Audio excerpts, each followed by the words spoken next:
I ain't even worried about it sticking up. I actually snickered a second ago. Like snorted a second ago.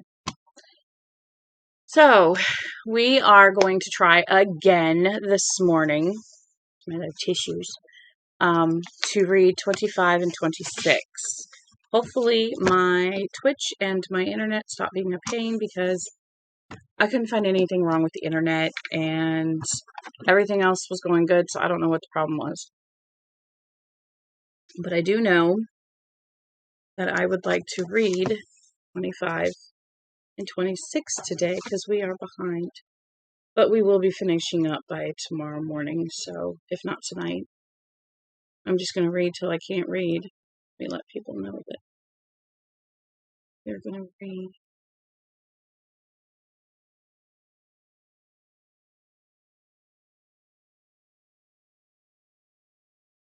Oops.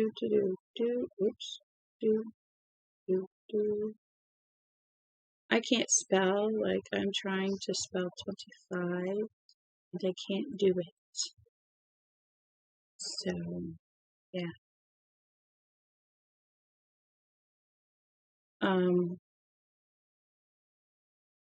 Kind of funny. I'm just gonna do an app every.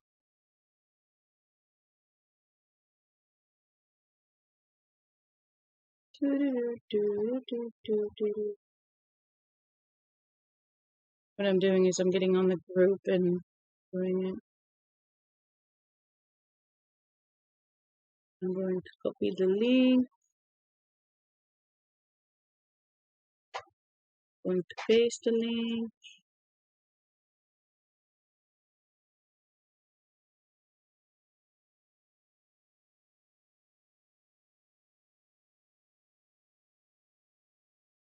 And there we go. Hopefully that works. I don't know. No, because it's a pain. Try to get rid of that period, and what do they do? An asshole. There we go. Now we got it. Okay. So I got on the group. We have our Discord group, and I got on the group and just put in a real quick thing. I'm gonna put in the invite in case anybody wants to. It's really just a discussion group, a group so that you know when I'm gonna read. It's really nothing more than that, but it's nice to have a little group. There's only 3 of us at the moment, but you never know. So yeah, we hopefully we'll get through this today without it messing up. That's the hope. The hope. So as you all know, I am Lady Rain. We are reading Bag of Bones. We have 25, 26, 27, 28, 29 I found, and the epilogues. We only got 6 parts left, and it all depends on how it goes and how long I read. So I may read just 25 and 26. I may decide to go more, but at the moment, we're looking at 25 and 26 at least. So, we left off with they are in the car. You've got John Sturrow sitting in the car with Mike. And then you have Romy and George in George's car behind them. So, that is where we're at. And let's see how it does. Wait, doesn't mess up on us. So far, so good. Chapter 25. For men, I think, love is a thing formed of equal parts lust and astonishment. The astonishment part women understand. The lust part they only think they understand. Very few, perhaps 1 in 20, have any concept of what it really is or how deep it runs.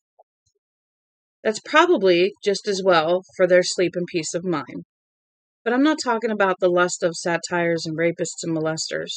I'm talking about the lust of shoe clerks and high school principals, not to mention writers and lawyers. We turned into Maddie's dooryard at 10 to 11, and as I parked my Chevy beside her rusted-out Jeep, The trailer door opened and Maddie came out on the top step. I sucked in my breath, and beside me I could hear John sucking in his. She was very likely the most beautiful young woman I had ever seen in my life, as she stood there in her rose-colored shorts and matching midi top. The shorts were not short enough to be cheap, my mother's word, but plenty short enough to be provocative. Her top tied in floppy string bows across her shoulders and showed just enough tan to dream on. Her hair hung to her shoulders. She was smiling and waving. I thought, she made it. Take her into the country club dining room now, dressed as she is, and she shuts everyone else down. Oh, Lordy, John said. There was a kind of dismayed longing in his voice. All that in a bag of chips. Yeah, I said. Put your eyes back in your head, big boy. He made cupping motions with his hands as if doing just that. George, meanwhile, had pulled his Altima in next to us. Come on, I said, opening my door. Time to party. I can't touch her, Mike, John said. I'll melt. Come on, you goof. Maddie came down the steps and passed the pot with the tomato plant in it. Kai was behind her, dressed in an outfit similar to her mother's, only a shade of dark green. She had the shies again, I saw. She kept one steady hand on Maddie's leg and one thumb in her mouth. The guys are here, Maddie cried, laughing, and threw herself into my arms. She hugged me tight and kissed the corner of my mouth. I hugged her back and kissed her cheek. Then she moved on to John, read his shirt, patted her hands together in applause, and then hugged him. He hugged her back pretty well for a guy who was afraid that he might melt, I thought, picking her up off her feet and swinging her around in a circle while she hung onto his neck and laughed. Rich lady, John chanted, then set her down on the cork soles of her white shoes.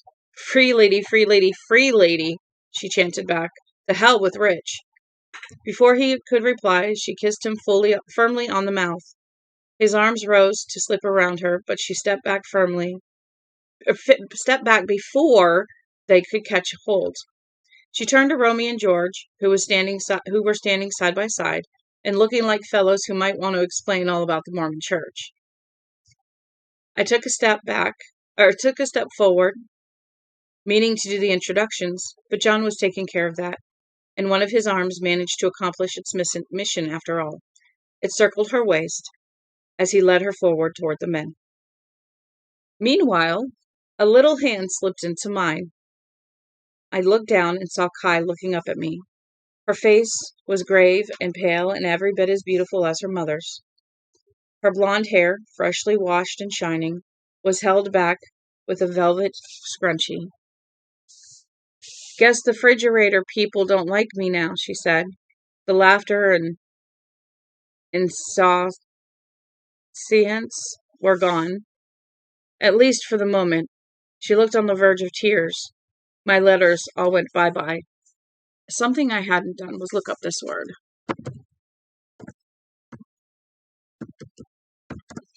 And insouciance,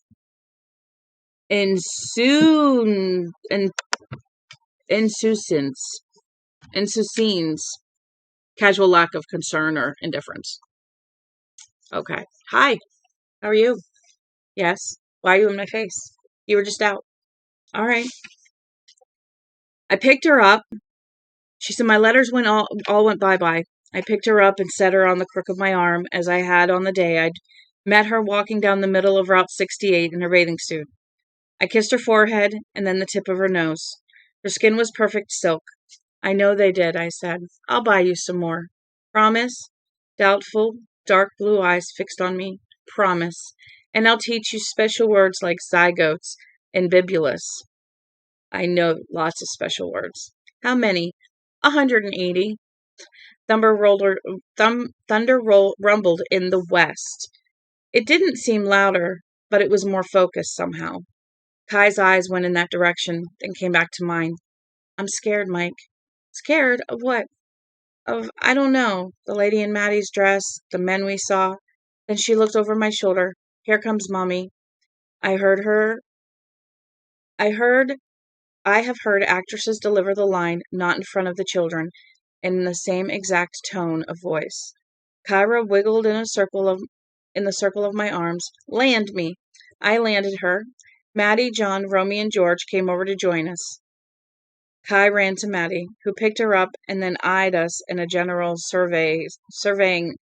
like a general surveying her troops. Got the beer? She asked me. Yes, a case of Bud and a dozen mixed sodas as well, plus lemonade. Great. Mr. Kennedy. George, ma'am. George, then. And if you call me ma'am again, I'll punch you in the nose. I'm Maddie. Would you drive down to the Lakeview General? She pointed to the store on Route 68, about half a mile from us, and get some ice? You bet. And Mr. Bisonette, Romy. There's a little garden at the north end of the trailer, Romy. Can you find a couple of good-looking lettuces? I think I can handle that. John, let's get the meat into the fridge. And as for you, Michael, she pointed to the barbecue, the briskets are the self-lighting kind. Just drop a match and stand back. Do your duty. Aye, good lady, I said, and dropped to my knees in front of her. That finally got a giggle out of Kai. Laughing, Maddie took my hand and pulled me back onto my feet. Come on, Sir Galahad, she said. It's going to rain. I want to be safe inside and too stuffed to jump when it does. In the city, parties began with greetings at the door, gathered in coats, and those peculiar little air kisses. When exactly did that social oddity begin? In the country, they began with chores. You fetch, you carry, you hunt for stuff like barbecue tongs and oven mitts. The hostess drafts a couple of men to move the picnic table, then decides it was actually better where it was, and asks them to put it back. And at some point, you discover that you're having fun. I piled briskets until they looked approximately like the pyramid on the bag, then touched a match to them. They blazed up satisfyingly, and I stood back, wiped my forearm across my forehead. Cool and clear might be coming, but it surely wasn't in hailing distance yet. The sun had burned through, and the day had gone from dull to dazzling. Yet in the west, black satin thunderheads continued to stack up. It was as if night had burst a blood vessel in the sky over there. Mike, I looked around at Kai. What, honey? Will you take care of me? Yes, I said with no hesitation at all. For a moment, something about my response, perhaps only the quickness of it, seemed to trouble her, and she smiled. Okay, she said. Look, here comes the Iceman. George was back from the store.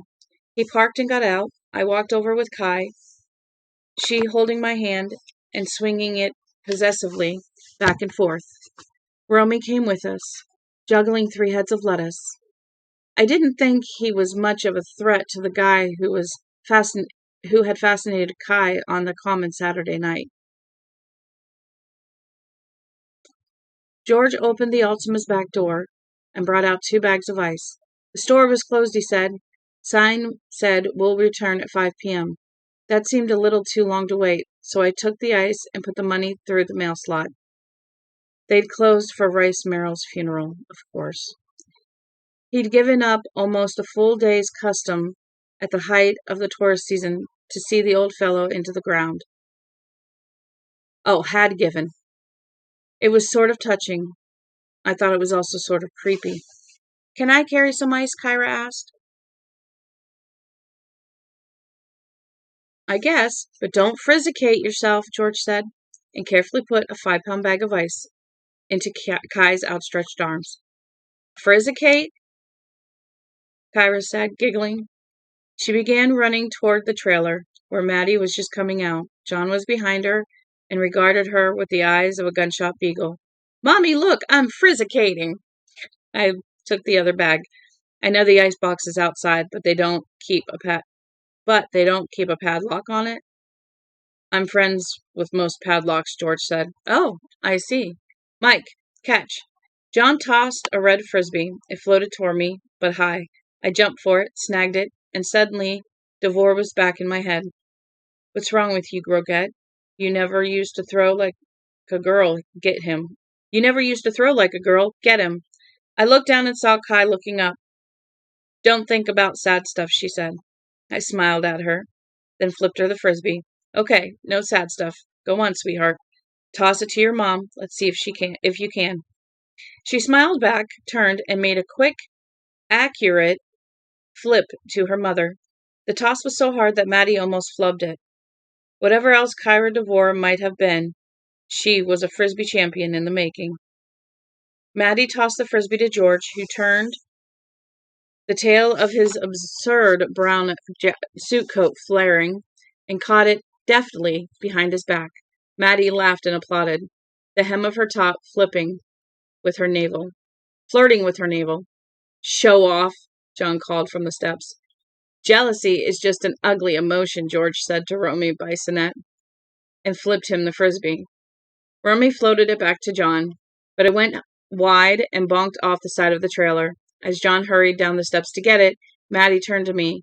My boombox is on the coffee table in the living room, along with a stack of CDs. Most of them are pretty old, but at least it's music. Will you bring them out? Sure. I went inside where it was hot in spite of 3 strategical placed fans working overtime. I looked at the grim, mass-produced furniture and at Maddie's rather noble effort to impart some character. The Van Gogh print that should not have looked at home in the trailer kitchenette, but did. Oh, the Van Gogh painting that should not have looked at home in the trailer kitchenette, but did. Edward Hopper's Nighthawks over the sofa, the tie-dyed curtains that would have made Joe laugh. There was a bravery here that made me sad for her and furious at Max DeVore all over again. Dead or not, I wanted to kick his ass. I went into the living room and saw the new Mary Higgins Clark on the sofa end table with a bookmark sticking out of it. Lying beside it in a heap were a couple of little girls' hair ribbons. Something about them looked familiar to me, although I couldn't remember ever having seen Kai wearing them. I stood there a moment longer, frowning, then grabbed the boombox and CDs and went back outside. Hey guys, I said, let's rock. I was okay until she danced. I don't know if it matters to you, but it does to me. I was okay until she danced. After that, I was lost. We took the frisbee around to the rear of the house, partly so we wouldn't piss off any funeral-bound townies with our rowdiness and good cheer, mostly because Maddie's backyard was a good place to play. Level ground and low grass. After a couple missed catches, Maddie kicked off her party shoes, dashed barefoot into the house, and came back in her sneakers. After that, she was a lot better. We threw the frisbee, yelled insults at each other, drank beer, laughed a lot. Kai wasn't much on the catching part, but she had a phenomenal arm for a kid of 3 and played with gusto. Romy had set the boombox up on the trailer's back step, and it spun out a haze of late 80s and early 90s music. U2, Tears for Fears, The Eurythmics, Crowded House, A Flock of Seagulls, Aha, The Bangles, Melissa Etheridge, Huey Lewis, and the News. It seemed to me that I knew every song, every riff. We sweated and sprinted in the noon light. We watched Maddie's long tanned legs flash and listened to the bright runs of Kyra's laughter. At one point, Romy Bassinet went head over heels, all the change spilling out of his pockets, and John laughed until he had to sit down. Tears rolled from his eyes. Kai ran over and plopped on his defenseless lap. John stopped, laughing in a hurry. Oof! He cried, looking at me with shining, wounded eyes as his bruised balls no doubt tried to climb back inside his body. Kyla DeVore! Maddie cried, looking at John apprehensively. I tackled my quartermack, Kai said proudly. John smiled feebly at her, staggered to his feet. Yes, he said, you did. And the ref calls 15 yards for squashing. Are you okay, man? George asked. He looked concerned, but his voice was grinning. I'm fine, John said, and spun him the frisbee. It wobbled feebly across the yard. Go on, throw. Let's see what you got. The thunder rumbled louder, but the black clouds were all still west of us. The sky overhead remained a harmless humid blue. Birds still sang, and crickets hummed in the grass. There was a heat shimmer over the barbecue, and it was soon be time to slap on John's New York steaks. The frisbee still flew, red against the green of the grass and trees, the blue of the sky. I was still in lust, but everything was still all right. Men were in lust all over the world, and damned near all of the time, and the ice caps don't melt, but she danced, and everything changed. It was an old Don Henley song, one driven by a really nasty guitar riff. Oh God, I love this one, Maddie cried. The frisbee came to her. She caught it, dropped it, stepped on it as if it were a hot red spot falling on a nightclub stage, and began to shake. She put her hands first behind her neck, and then on her hips, and then behind her back. She danced standing with the toes of her sneakers on the frisbee. She danced without moving. She danced, as they say in the song, to the wave of the ocean, like a wave on the ocean. The government bugged the man's room in the local disco lounge, and all she wants to do is dance, dance. To keep the boys from selling all the weapons they can scrounge, and all she wants to do is dance. And now it's in my head. Women were sexy when they danced, incredibly sexy. But that wasn't what I reacted to or how I reacted. The lust I was coping with, but this was more than lust and not copable. It was something that sucked the wind out of me and left me feeling utterly at her mercy. In that moment, she was the most beautiful thing I had ever seen. Not a pretty woman in shorts and a midi top dancing in place on a frisbee, but Venus revealed. She was everything I had missed during the last 4 years. When I'd been so badly off, I didn't know I was missing anything. She robbed me of any last defenses I might have had. The age difference didn't matter. If I looked to people like my tongue was hanging out even when my mouth was shut, then so be it. If I lost my dignity, my pride, my sense of self, then so be it. 4 years on my own had taught me there are worse things to lose. How long did she stand there dancing? I don't know. Probably not long, not even a minute. And then she realized we were looking at her, rapt, because to some degree, they all saw what I saw and felt what I felt. For that minute, or however long it was, I didn't think any of us used much oxygen. She stepped off the frisbee, laughing and blushing at the same time, confused, but not really uncomfortable. I'm sorry, she said. I love this song. All she wants to do is dance, Romy said. Yes, sometimes that's all she wants, Maddie said, and blushed harder than ever. Excuse me, I have to use the facility. She tossed me the frisbee and then dashed for the trailer. I took a deep breath, trying to steady myself back to reality, and saw John doing the same thing. George Kennedy was wearing a mildly stunned expression, as if someone had fed him a light sedative, and it was finally taking effect. Thunder rumbled. This time it did sound closer. I skimmed the frisbee to Romy. What do you think? I think I'm in love, he said, and then seemed to give himself a small mental shake. It was a thing you could see in his eyes. I also think it's time we got going on those steaks if we're going to eat outside. Want to help me? Sure. I will too, John said. We walked back to the trailer, leaving George and Kyra to play toss. Kyra was asking George if he had ever caught any criminals. In the kitchen, Maddie was standing beside the open fridge and stacking steaks on a platter. Thank God you guys come in. I was on the point of giving up and gobbling one of these just the way it is. They're the most beautiful things I ever saw. You're the most beautiful thing I ever saw, John said. He was being totally sincere. The smile she gave him was distracted and a little bemused. I made a mental note to myself. Never compliment a woman on her beauty when she has a couple of raw steaks in her hands. It just doesn't turn the windmill somehow. How are you at barbecuing meat? She asked me. Tell the truth, because these are way too good to mess up. I can hold my own. Okay, you're hired. John, you're assisting. Romy, help me do salads. My pleasure. George and Kai had come around to the front of the trailer and were now sitting in lawn chairs like a couple of old cronies at their London club. George was telling Kai how he had shot it out with Rolf Nadeau and the real bad gang on Lisbon Street in 1993. George, what's happening to your nose? John asked. It's getting so long. Do you mind? George asked. I'm having a conversation here. Mr. Kennedy has caught lots of crooked criminals, Kyra said. He caught the real bad gang and put them in Supermax. Yes, I said. Mr. Kennedy also won an Academy Award for acting in the movie called Cool Hand Luke. That's absolutely correct, George said. He raised his right hand and crossed two fingers. Me and Paul Newman, just like that.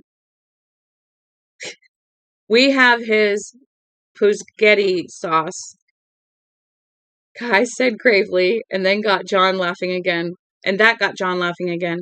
It didn't hit me the same way, but laughter is catching. Just watching John was enough to break me up for a few seconds. We were howling like a couple of fools as we slapped the steaks on the grill. It's a wonder we didn't burn our hands off. Why are they laughing? Kai asked George. Because they're foolish men with little tiny brains, George said. Now listen, Kai.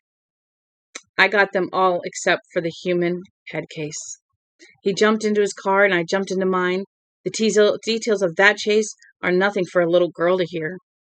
George regaled her with them anyway, while John and I stood grinning at each other across Maddie's barbecue. This is great, isn't it? John said, and I nodded. Maddie came out with corn wrapped in aluminum foil, followed by Romy, who had a large salad bowl clasped in his arms and negotiating the steps carefully, trying to peer over the top of the bowl as he made his way down them. We sat at the picnic table, George and Romy on one side, John and I flanking Maddie on the other. Kai sat at the head, perched on the stack of old magazines in a lawn chair. Maddie tied a dish towel around her neck, an indignity Kai submitted to only because A, she was wearing new clothes, and B, a dish towel wasn't a baby bib, at least technically speaking. We ate hungrily, salad, steak, and John was right. It really was the best I'd ever had. Roasted corn on the cob, strawberry snort cake for dessert. By the time we'd gotten around to the snort cake, the thunderheads were noticeably closer, and there was a hot, jerky breeze blowing around the yard. I have allergies, so everything's itchy right now. Maddie, if I ever eat a meal as good as this one again, I won't be surprised, Romy said. Thanks ever so much for having me. Thank you, she said. There were tears standing in her eyes. She took my hand in one and John's on the other. She squeezed both. Thank you all. If you knew what things were like for Kai and me before this last week. She shook her head, gave John and me a final squeeze and let go. But that's over. Look at the baby, George said, amused. Kai had slumped back in her lawn chair and was looking at us with glazing eyes. Most of her hair had come out of the scrunchie and lay in clumps against her cheeks. There was a dab of whipped cream on her nose and a single yellow kernel of corn sitting in the middle of her chin. I threw the frisbee 6,000 times, Kyra said. She spoke in a distant, declamatory tone. I'm tired. Maddie started to get up. I put my hand on her arm. Let me? She nodded, smiling. If you want.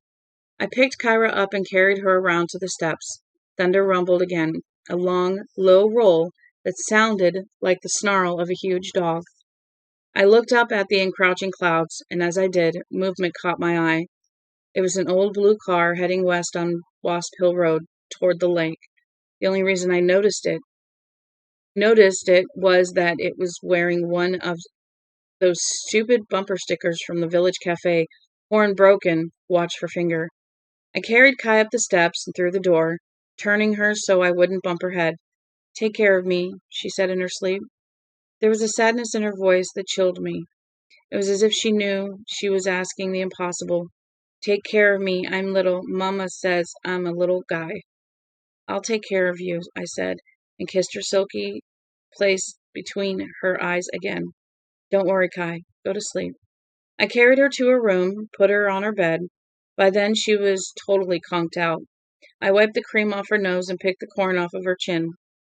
I glanced at my watch and saw it was 10 till 2. They would be gathering at Grace Baptist by now. Bill Dean was wearing a gray tie. Buddy Jellison had a hat on. He was standing behind the church with some other man who was smoking before going inside. I turned. Maddie was in the doorway. Mike, she said, come here, please. I went to her. There was no cloth between her waist and my hands this time. Her skin was warm and as silky as her daughter's.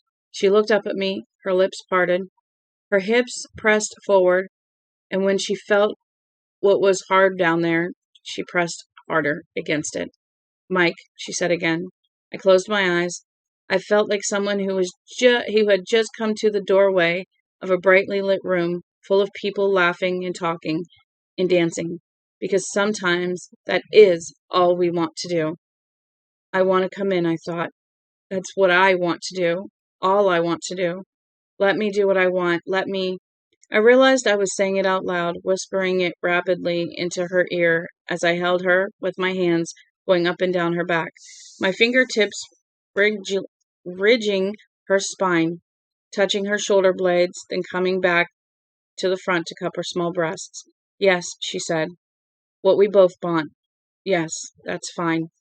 Slowly she reached up with her thumbs and wiped the wet places from under my eyes.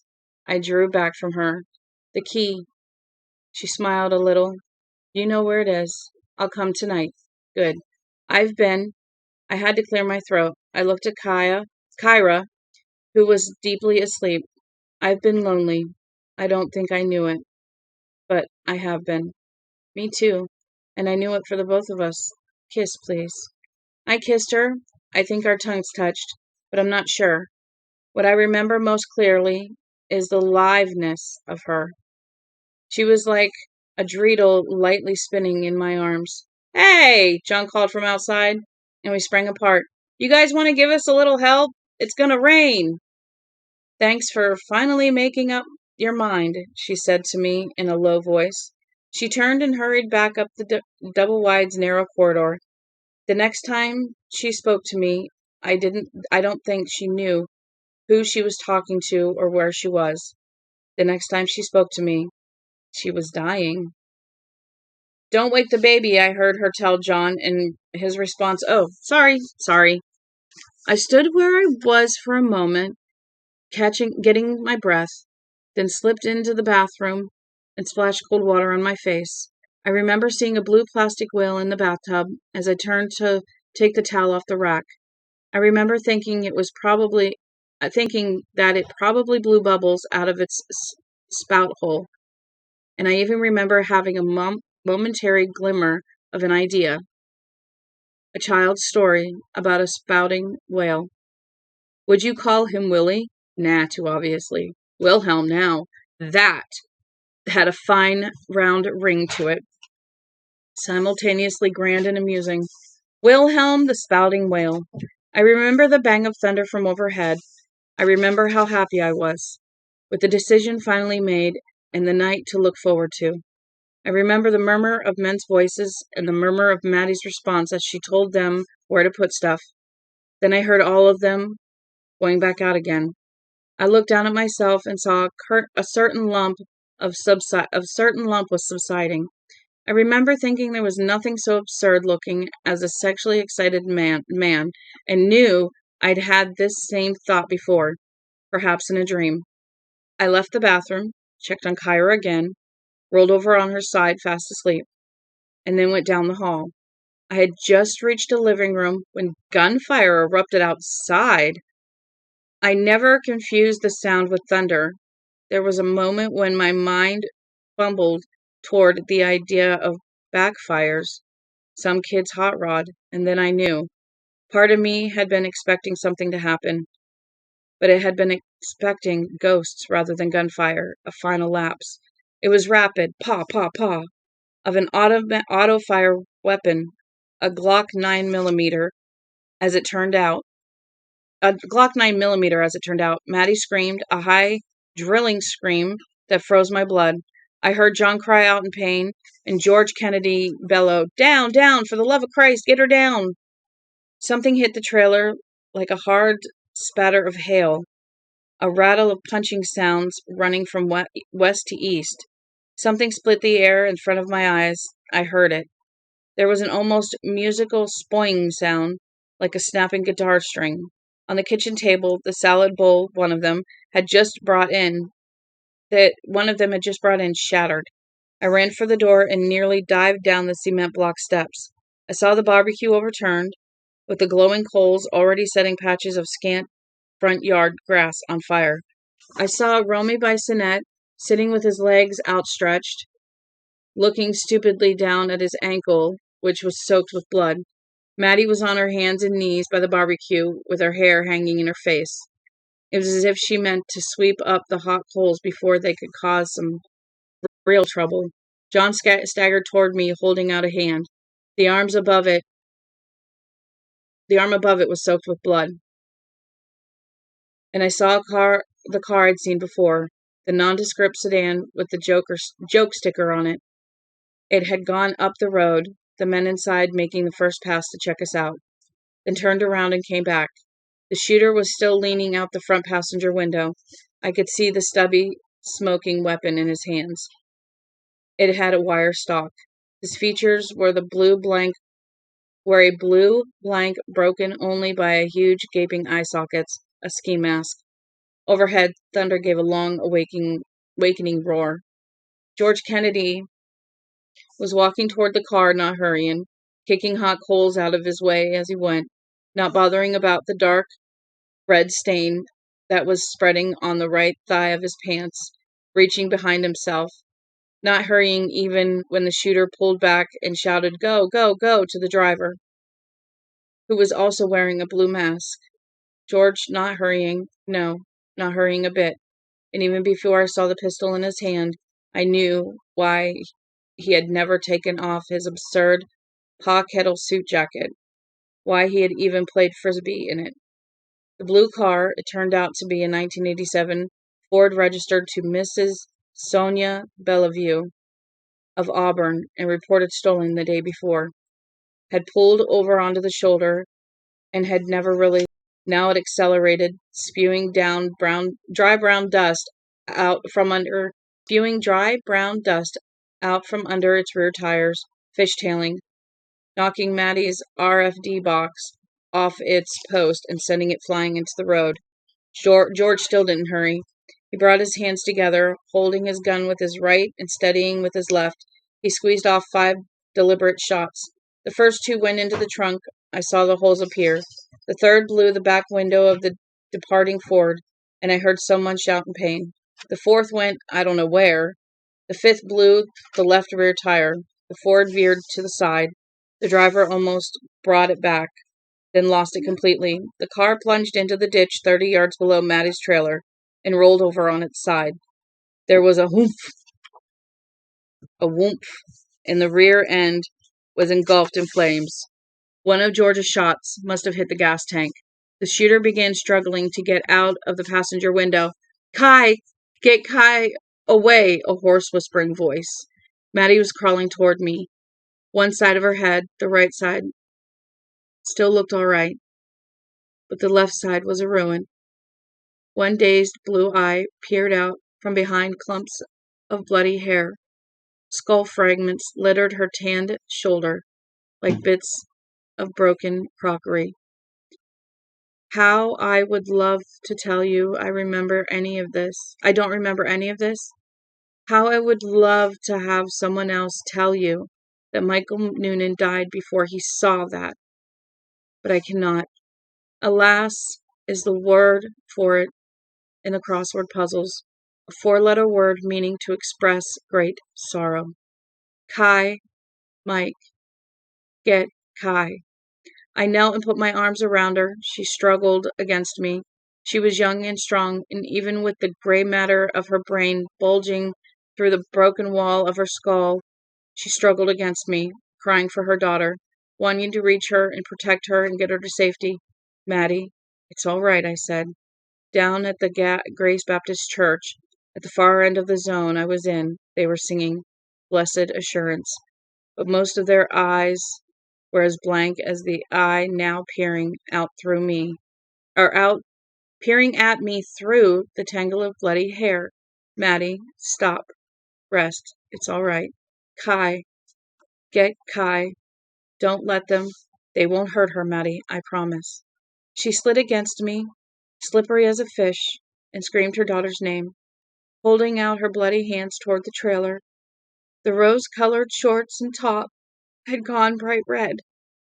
Blood splattered the grass as she thrashed and pulled. From down the hill, there was a guttural explosion as the Ford's gas tank exploded. Black smoke rose toward a black sky. Thunder roared long and loud, as if the sky were saying, You want noise? Yeah, I'll give you noise. Say Maddie's all right, Mike, John cried in a wavering voice. Oh, for God's sake, say she's... He dropped to his knees beside me, his eyes rolling until nothing showed but the whites. He reached for me, grabbed my shoulder, then tore damn near half my shirt off as he lost his battle to stay conscious, and fell on his side next to Maddie. A curd of white goo bubbled from one corner of his mouth, 12 feet away, near the overturned barbecue. Romy was trying to get to his feet, his teeth clenched in pain. George was standing in the middle of Wasp Hill Road, reloading his gun from a pouch he'd apparently had in his coat pocket, and watching as the shooter worked to get clear of the overturned car before it was engulfed. The entire right leg of George's pants was red now. He may live, but he'll never wear that suit again, I thought. I held Maddie. I put my face down to hers, put my mouth to her ear that was still there, and said, Kai's okay. Kyra's okay. She's sleeping. She's fine. I promise. Maddie seemed to understand. She stopped straining against me and collapsed to the grass, trembling all over. Kai. This was the last of her talking on earth. One of her hands reached out blindly, groped at a tuft of grass and yanked it out. Over here, I heard George saying, Get over here, motherfucker. Don't you even think about turning your back on me. How bad is she? Romy asked, hobbling over.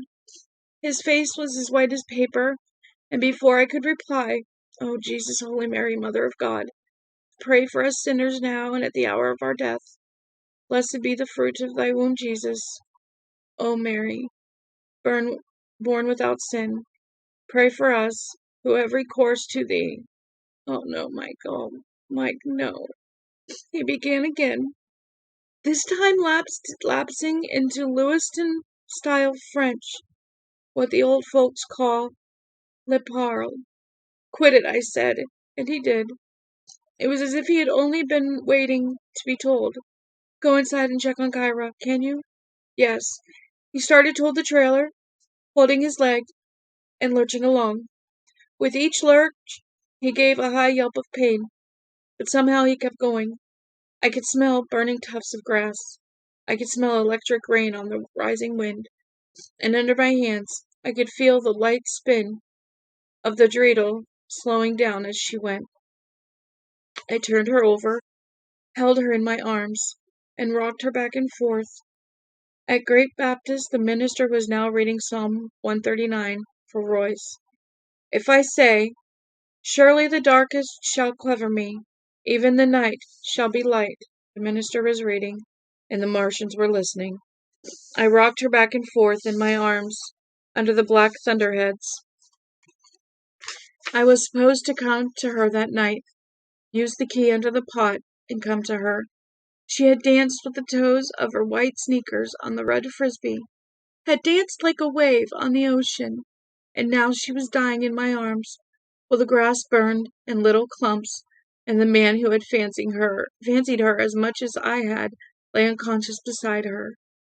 his right arm painted red from the short sleeve of his "We Are the Champions" t-shirt, all the way down to his bony, freckled wrist. "Matty," I said. "Matty, Matty, Matty." I rocked her and smoothed my hand across her forehead, which on the right side was miraculously unsplattered by the blood that had drenched her. Her hair fell over her ruined left side of her face. "Matty," I said. "Matty, Matty, oh Matty." Lightning flashed, the first strike I had seen. It lit the western sky in a bright blue arc. Matty trembled strongly in my arms. All the way from neck to toes she trembled. Her lips pressed together, her brow furrowed, as if in concentration. Her hand came up and seemed to grab for the back of my neck, as a person falling from a cliff may grasp blindly at anything to hold on just a little longer. Then it fell away and lay limply on the grass, palm up. She trembled once more. The whole delicate weight of her trembled in my arms. And then she was still.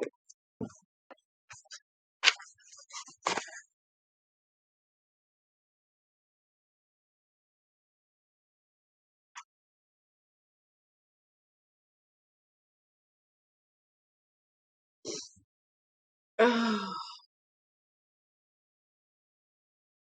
I get very into characters when I'm reading.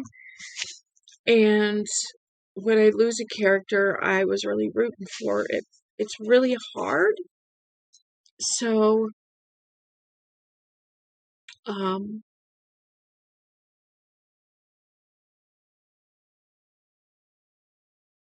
I apologize. I had a hard time reading that.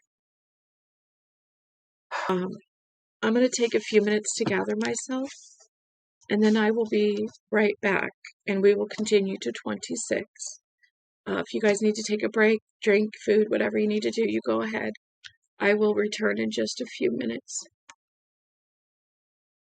Um, you know what? I'm going to put my bookmark here just in case I lose it, and just give me a few minutes and I will be right back.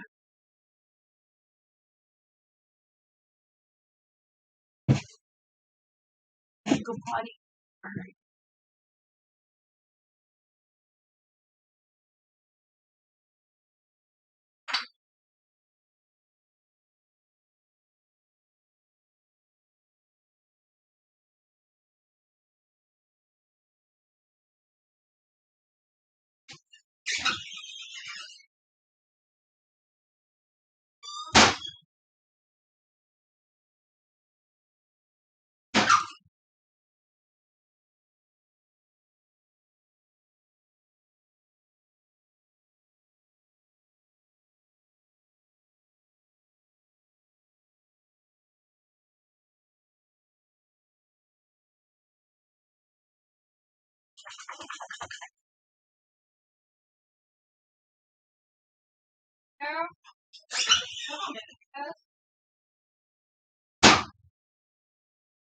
Is on upstairs?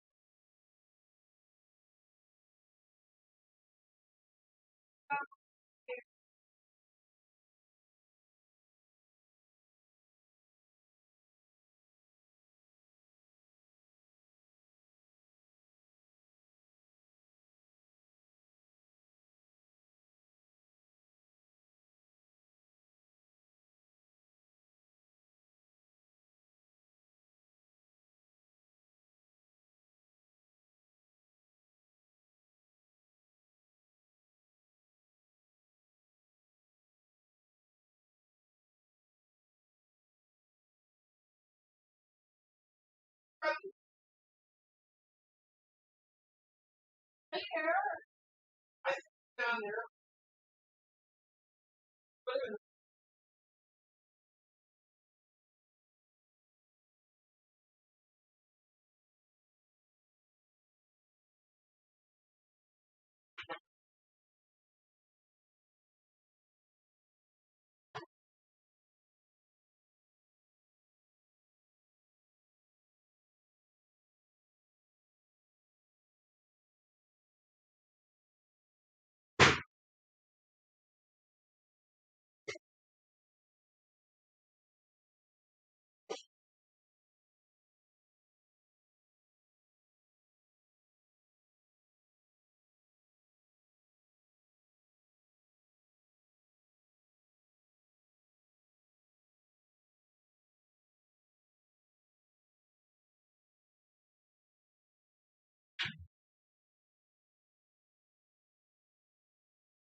Okay.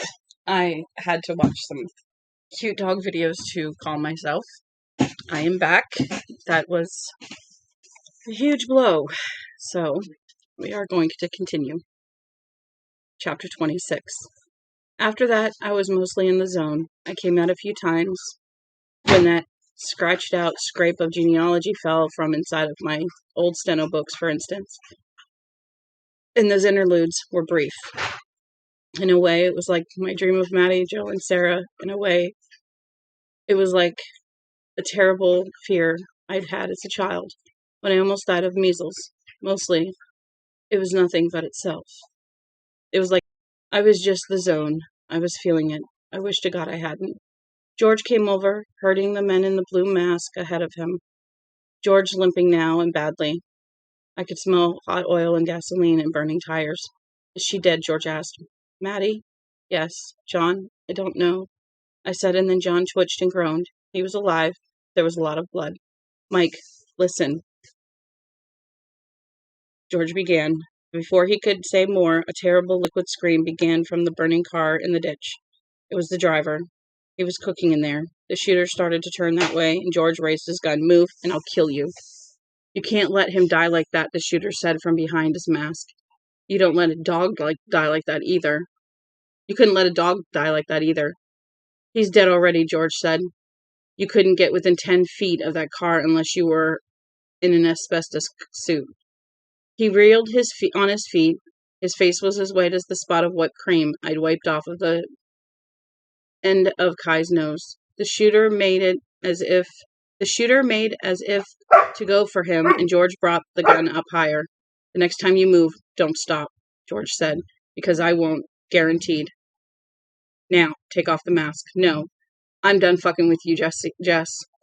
Just say hello to God. George pulled back the hammer of his revolver. The shooter said, Jesus Christ, and yanked off his mask. It was George Footman. Not much surprise there. From behind him, the driver gave one more shriek from within the Ford Fireball, and then was silent. Smoke rose in black billows. More thunder roared. Mike, go inside and find something to tie him with, George Kennedy said. I can hold him another minute or two, if I have to, but I'm bleeding like a stuck pig. Look for strapping tape. That shit would hold Houdini. Footman stood where he was, looking for Kennedy, from Kennedy to me, and back to Kennedy again. Then he peered down Highway 68, which was eerily deserted, or perhaps it wasn't so eerie at that. The coming storm had been well forecast. The tourists and summer folk would be under cover. As for the locals, the locals were sort of listening. That was at least close. The minister was speaking about Royce Merrill, a life which had been long and fruitful, a man who had served his country in peace and in war. But the old-timers weren't listening to him. They were listening to us, the way they had once gathered around the pickle barrel at the Lakeview General and listened to prize fighters on the radio. Bill Dean was holding Yvette's wrist so tightly, her fingers were white. He was hurting her, but she wasn't complaining. She wanted him to hold on to her. Why? Mike! George's voice was perceptibly weaker. Please, man, help me. This guy is dangerous. Let me go, Footman said. You'd better, don't you think? In your wettest dreams, motherfucker, George said. I got up, went past the pot with the key underneath, went up the cement block steps. Lightning exploded across the sky, followed by a bellow of thunder. Inside, Romy was sitting in the chair on the kitchen table. His face was even whiter than George's. Kid's okay, he said, forcing the words. But she looks like waking up. I can't walk anymore. My ankle's totally fucked. I moved for the telephone. Don't bother, Romy said. His voice was harsh and trembling. Tried it. Dead. Storm must already have hit some of the other towns. Killed some of the equipment. Christ, I never had anything hurt like this in my life. I went to the drawers in the kitchen and began yanking them open one by one, looking for strapping tape, looking for clothesline, looking for any damn thing. If Kennedy passed out from blood loss while I was in here, the George would take his gun, kill him, and then kill John, and lay unconscious on the smoldering grass. With them taken care of, he'd come in here and shoot Romy and me. He'd finish with Kyra. No, he won't, I said. He'll leave her alive. Silverware in the first drawer. Sandwich bags, garbage bags. Phoebe, come here. Neatly banded stacks of grocery store. Put her in the crate. Store coupons in the second. Oven mitts and pot holders in the third. Mike, where's my Maddie? I turned as guiltily as a man who had been caught. No, come here. All right, fine. Crater. If she's not going to come to me, crater. There you go. She can leave Mommy alone. I turned as guilty as a man who had been caught mixing illegal drugs. Kyra stood at the living room end of the hall, with half her hair falling around her sleep-flushed cheeks, and her scrunchie hung over one wrist like a bracelet. Her eyes were wide and panicky. It wasn't the shots that had awakened her, probably not even her mother's scream. I had awakened her. My thoughts had wakened her. In the instant I realized it, I tried to shield them somehow, but I was too late. She had read me about Devore well enough to tell me not to think about sad stuff. And now she read what happened to her mother before I could keep her out of my mind. Her mouth dropped open. Her eyes widened. She shrieked as if her hand had been caught in a vase and ran for the door. No, Kyra, no! I sprinted across the kitchen, almost tripping over Romy. He looked at me with the dim incomprehension of someone who is no longer completely conscious and grabbed her just in time. As I did, I saw Buddy Jellison leaving Grace Baptist Church by a side door. Two of the men he had been smoking with went with him. Now I understood why Bill was holding so tightly to Yvette, and he loved her. She loved him for it. Loved the both of them. Something wanted him to go with Buddy and the others, but Bill wasn't going. Kyra struggled in my arms, making big convulsive thrusts at the door, gasping in breath, and then screaming it out again. Let me go. Want to see my mommy. Let me go. Want to see my mommy. Let me go. I called her name only with the only voice I knew she would really hear. The one I could use only with her. She relaxed in my arms little by little and turned to me. Her eyes were huge and confused and shining with tear. She looked at me a moment longer and then seemed to understand that she mustn't go out. I put her down. She just stood there a moment, then backed until her bottom was against the dishwasher. She slid down its smooth white front to the floor. Then she began to wail. The most awful sounds of grief I have ever heard. She understood completely, you see. I had to show her enough to keep her inside. I had to, and because we were in the zone together, I could. Buddy and his friends were in a pickup truck headed this way. Bam, construction, it said on the side. Mike, George cried, the sound panicky. You've got to hurry. Hold on, I cried. I called back. Hold on, George. Maddie and the others had started stacking picnic things beside the sink, and I'm almost positive that the stench of Formica counter above the drawers had been clean and bare when I hurried after Kyra. Not now. The yellow sugar canister was overturned. Written in the spilled sugar was this: go, now. No shit, I muttered, and checked the remaining drawers. No tape, no rope, not even a lousy set of handcuffs. And in most well-equipped kitchens, you can count on finding 2, 3, or 4.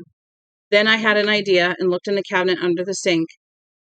When I got back out, our George was swaying on his feet, and Footman was looking at him with a kind of predatory concentration.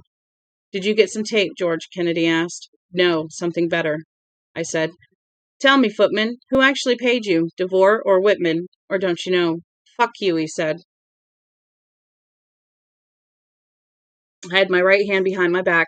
Now I pointed down the hill with my left one and endeavored to look surprised. What the hell's Osga doing? Tell him to go away. Footman looked in that direction. It was instinctive, and I hit him in the back of the head with a craftsman hammer I'd found in the toolbox under Maddie's sink. The sound was horrible. The spray of blood erupting from the flying hair was horrible. The worst of all was the feeling of the skull giving way, a spongy collapse that came right up the handle and into my fingers. He went down like a sandbag, and I dropped the hammer gagging. Okay, George said, a little ugly, but probably the best thing you could have done under the... He didn't go down like footmen. It was slower, more controlled, almost graceful. But he was just as out. I picked up the revolver, looked at it, then threw it into the woods across the road. The gun was nothing for me to have right now. It could only get me into more trouble. A couple of other men had also left the church. A a car full of ladies in the black dresses and veils as well. I had to hurry even faster. I unbuckled George's pants and pulled them down. The bullet which had taken him in the leg had torn into his thigh, but the wound looked as if it was clotting. John's upper arm was a different story. It was still pumping out blood, in frightening quantities. I yanked his belt free and clinched it around the arm as tight as I could. Then I slapped him across the face. His eyes opened and stared at me with a bleary lack of recognition. "Open your mouth, John." He only stared at me. I leaned down until our noses were almost touching and screamed, "Open your mouth! Do it now!" He opened it like a kid when the nurse tells him just say, "Ah." I stuck the end of the belt between his teeth. "Close." He closed. "Now hold it," I said. "Even if you pass out, hold it." I didn't have time to see if he was paying attention. I got to my feet and looked up as the whole world went glare blue. For a second, it was like being inside a neon sign. Then the black suspended... There was a black suspended river up there, roiling and coiling like a basket of snakes. I had never seen such a baleful sky. I dashed up the cement block steps. Okay, he took the dog and went out. Alrighty then. He took Harley, right? Okay. I dashed up the cement block steps and into the trailer again. Romy had slumped forward onto the table with his face in his folded arms. He would have looked like a kindergartner taking time out if not for the broken salad bowl and the bits of salad in his hair. Kyra still sat with her back to the dishwasher, weeping hysterically. I picked her up and realized that she had wet herself. "We have to go now, Kai." "I want Maddie. I want Mommy. I want Maddie. Make her stop being hurt. Make her stop being dead." I hurried across the trailer. On the way to the door, I passed the end table with the Mary Higgins Clark novel on it. I noticed the tangle of hair ribbons again. Ribbons perhaps tied on before the party and then discarded in favor of a scrunchie. They were white with bright red edges. Pretty. I picked them up without stopping, stuffed them into the pants pocket, then switched Kai to the other arm. "I want Maddie. I want Mommy. Make her come back." She swatted at me, trying to make me stop, then began to buck and kick in my arms again. She drummed her fists on the side of my head. "Put me down! Land me! Land me!" "No, Kyra." "Put me down! Land me! Land me! Put me down!" I was losing her. Then, as we came out onto the top step, she abruptly stopped struggling. "Give me Stricken. I want Stricken." At first I had no idea what she was talking about, and then I looked where she was pointing. I understood. Lying on the walk not far from the pot with the key underneath it was the stuffed toy from Kai's Happy Meal. Strickland had put in a fair amount of outside playtime. Look at him. The light gray fur was now dark gray with dust. As if the toy would calm her, I wanted her to have it. But if the toy would calm her, I wanted her to have it. There was no time to worry about dirt and germs. "I'll give you Strickland if you promise to close your eyes and not open them until I tell you. Will you promise?" "I promise," she said. She was trembling in my arms, and great globular tears, the kind you expect to see in fairy tale books, never in real life, rose in her eyes and went spilling down her cheeks. I could smell burning grass and charred beefsteak. For one horrible moment, I thought I was going to vomit. Then I got it under control. Kai closed her eyes. 2 more tears fell from them and onto my arm. They were hot. She held one hand, groping. I went down the steps, got the dog, then hesitated. First ribbons, now the dog. The ribbons were probably okay, but it seemed wrong to give her the dog and let her bring it along. It seemed wrong, but... It's gray, Irish," the UFO voice whispered. "You don't need to worry about it because it's gray." The stuffed toy in the dream was black. I didn't know exactly what the voice was talking about and had no time to care. I put the stuffed dog in Kyra's open hand. She held it up to her face and kissed the dusty fur, her eyes still closed. Maybe Stricken can make Mommy better, Mike. Stricken, a magic dog. Just keep your eyes closed and don't open them until I say. She put her face against my neck. I carried her across the yard into my car that way. I put her in the passenger side of the front seat. She lay down with her arms over her head and the dirty stuffed dog clenched in one pudgy hand. I told her to stay just like that, laying down on the seat. She made no outward sign that she heard me, but I knew she had. We had to hurry because the old-timers were coming. The old-timers wanted this business over, wanted this river to run into the sea. And there was only one place we could go, only one place where we might be safe. And that was Sara Laughs. But there was something I had to do first. I kept a blanket in the trunk, old but clean. I took it out, walked across the yard, and shook it down over Maddie DeVore. The hump it made, as it settled around her, was pitifully slight. I looked around and saw John staring at me. His eyes were glassy with shock, but I thought maybe he was coming back. The belt was still clumped in his teeth. He looked like a junkie prepared to shoot up. He can't be, he said. This can't be. I knew exactly how he felt. There'll be help here in a few minutes. Hang in there. I have to go. Go air? I didn't answer. There wasn't time. I stopped and took George Kennedy's pulse.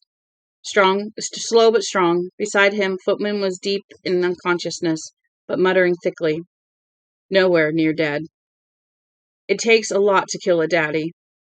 The jerky wind blew the smoke from the overturned car in my direction, and now I could smell cooking flesh as well as barbecued steak. My stomach clenched again. I ran to the Chevy, dropped behind the wheel, and backed out of the driveway. I took one more look at the blanket-covered body, at the 3 knocked-over men, at the trailer, with the line of black bullet holes wavering down its side, and its door standing open. John was up to his good elbow, the end of the belt still clamped in his teeth, looking at me with uncomprehending eyes. Lightning flashed so brilliantly, I tried to shield my eyes from it. Although by the time my hand was up, the flash was gone, and the day was as dark as late dusk. Stay down, Kai, I said, just like you are. I can't hear you, she said in a voice so hoarse and choked with tears that I could barely make out the words. Kai's taking nap with Stricken. Okay, I said, good. I drove past the burning Ford and down to the foot of the hill, where I stopped at a rusty bullet-pocked stop sign. I looked right and saw the pickup truck parked on the shoulder, BAM Construction on the side. 3 men crowded together in the cab, watching me. The one by the passenger window was Buddy Jellison. I could tell him by his hat. Very slowly and deliberately, I raised my right hand and gave them the finger. None of them responded, but their stony faces didn't change. But the pickup began to roll slowly toward me. I turned left onto 68, heading for Sara Laughs under a black sky. 2 miles from where Lane 42 branched off the highway and winds west to the lake, there stood an old abandoned barn upon which one could still make out faded letters reading Doncaster Dairy. As we approached it, the whole eastern side of the sky lit up in a purple-white blister. I cried out, and the Chevy's horn honked by itself. I'm almost positive. The thorn of lightning grew from the bottom of that light blister and struck the barn. For a moment it was still completely there, glowing like something radioactive, and then it spewed itself in all directions. I've never seen anything more remotely like it outside of a movie theater. The thunderclap which followed was like a bombshell. Kyra screamed and slid onto the floor of the passenger side of the car with her hands clapped over her ears. She still clenched a little stuffed dog in one of them. A moment later, I topped Sugar Ridge. Lane 42 splits left from the highway at the bottom of the ridge's north slope. From the top, I could see the wide swath of TR 90, woods and fields and barns and farms, even the darkling gleam of the lake. The sky was black as coal dust, flashing almost constantly in internal lightnings. The air had a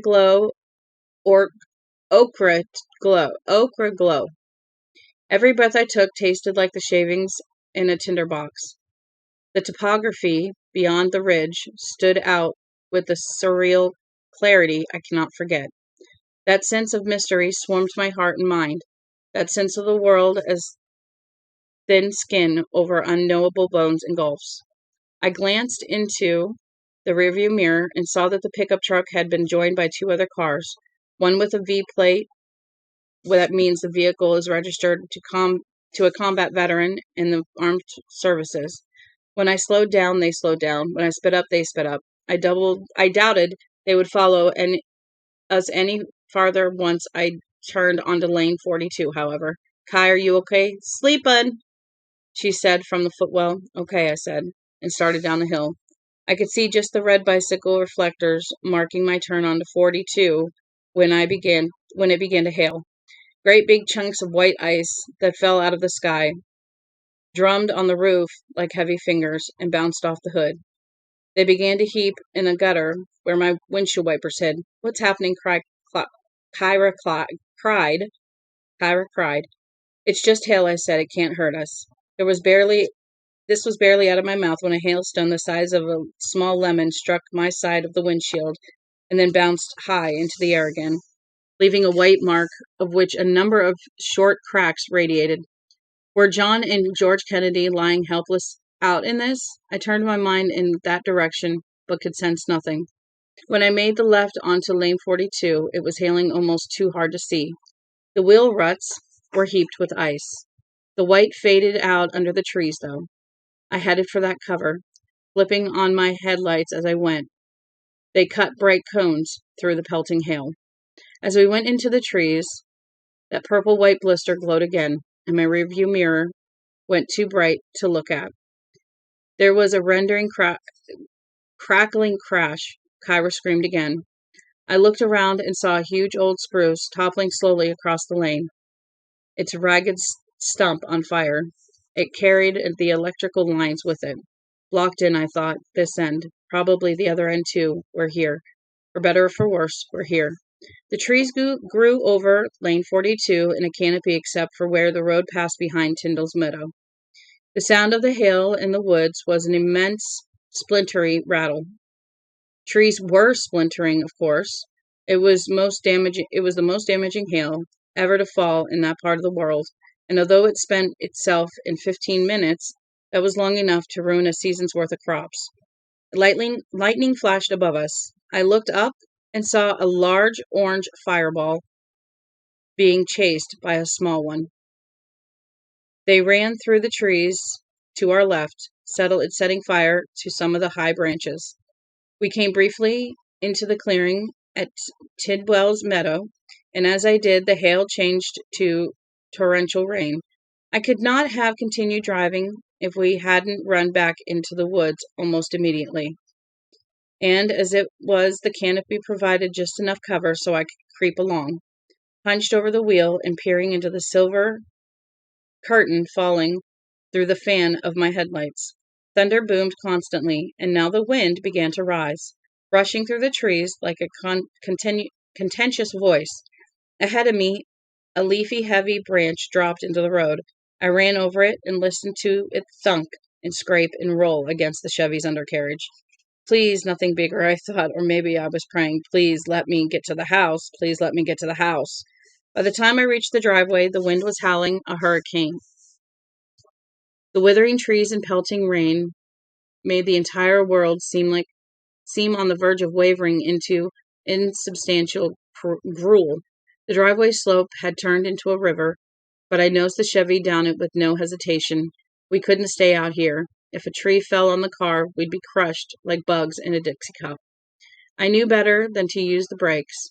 The car would have heeled sideways and perhaps have been swiped right down the slope toward the lake, rolling over and over as it went. Instead, I dropped the transmission into low gear, toed 2 notches into the emergency brake, and let the engine pull us down with the rain sheeting against the windshield and turning the log bulk of the house into a phantom. Incredibly, some of the lights were still on, shining like baby sphere potholes and 9 feet of water. The generator was working, then, at least for the time being. Lightning threw a lance across the lake. green-blue fire illuminating a black wall of water, with its surface lashed into surging whitecaps. One of the 100-year-old pines, which had stood to the left of the rail tie steps, now lay with half its length in the water. Somewhere behind us, another tree went over with a vast crash. Kyra covered her ears. "It's all right, honey," I said. "We're here. We made it." I turned off the engine and killed the lights. Without them, I could see little. Almost all the day had gone out of the day. I tried to open my door, but I couldn't first. I couldn't. I pushed harder, and it not only opened, it was ripped right out of my hand. I got out, and in a brilliant stroke of lightning, saw Kyra crawling across the seat toward me, her face white with panic, her eyes huge and brimming with terror. My door swung back and hit me in the ass hard enough to hurt. I ignored it, gathered Kai in my arms, and turned with her. Cold rain drenched us both in an instant, it really wasn't like rain at all. It was like stepping under a waterfall. "My doggie," Kyra shrieked. Shriek or not, I could hardly hear her. I could see her face, though, and her empty hands. "Stricken! I dropped Stricken!" I looked around, and yes, there he was, floating down the macadam of the driveway and past the stoop. A little further on, the rushing water spilled off the paving and down the slope. If Strickland went with the flow, he'd probably end up in the woods somewhere, or all the way down to the lake. "Stricken," Kai sobbed, "my doggie." Suddenly nothing mattered to either of us but that stupid stuffed toy. I chased down the driveway after it with Kai in my arms, oblivious of the rain and wind and brilliant flashes of lightning, and yet it was going to beat me to the slope. The water in which it was caught was running too fast for me to catch up. We snagged it at the edge of the paving, with a trio of sunflowers wavering wildly in the wind. They looked like God-transported worshippers in a revival meeting. Yes, Jesus, thank you, Lord. They also looked familiar. It was, of course, impossible that they should be the same 3 sunflowers which had grown up through the boards of the stoop in my dream, and in a photograph Bill Dean had taken before I came back. And yet it was them. Beyond doubt, it was them. 3 sunflowers like the 3 weird sisters in Macbeth. 3 sunflowers with faces like searchlights. I had come back to Sara Laughs. I was in the zone. I had returned to my dream, and this time it had possessed me. "Stricken," Kai bending and thrashing in my arms, both of us too slippery for safety. "Please, Mike, please." Thunder exploded overhead like a basket of nitro. We both screamed. I dropped to one knee and snatched up the little stuffed dog. Kyra clenched it, covered it with fantastic kisses. I lurched to my feet as another thunderclap sounded, this one seeming to run through the air like some crazy liquid bullwhip. I looked at the sunflowers, and they seemed to look back at me. "Hello, Irish. It's been a long time. What do you say?" Then settling Kai in my arms as well as I could, I turned and slopped for the house. It wasn't easy. The water in the driveway was now ankle deep and full of melting hailstones. A branch flew past us and landed pretty much where I'd knelt to pick up Strickland. There was a clash and a series of thuds as the bigger branch struck the roof and went rolling down. I ran onto the back stoop, half expecting the shape to be rushing out to greet us, raising its baggy knot arms in gruesome good fellowship, but there was no shape. There was only the storm, and that was enough. Kai was clenching the dog tightly, and I saw with no surprise at all that its wetting, combined with the dirt from all those hours of outside play, had turned Strickland black. It was what I had seen in my dream after all. Too late now. There was nowhere else to go. No other shelter from the storm. I opened the door and brought Kyra DeVore inside Sara Laughs. The central portion of Sara, the heart of the house, had stood for almost 100 years, and had seen its share of storms. The one that fell on the lakes region that July afternoon might have been the worst of them, and I knew as soon as we were inside, both of us gasping like people who were narrowly escaping drowning, that it would almost certainly withstand this one as well. The log walls were so thick it was almost like stepping into some sort of vault.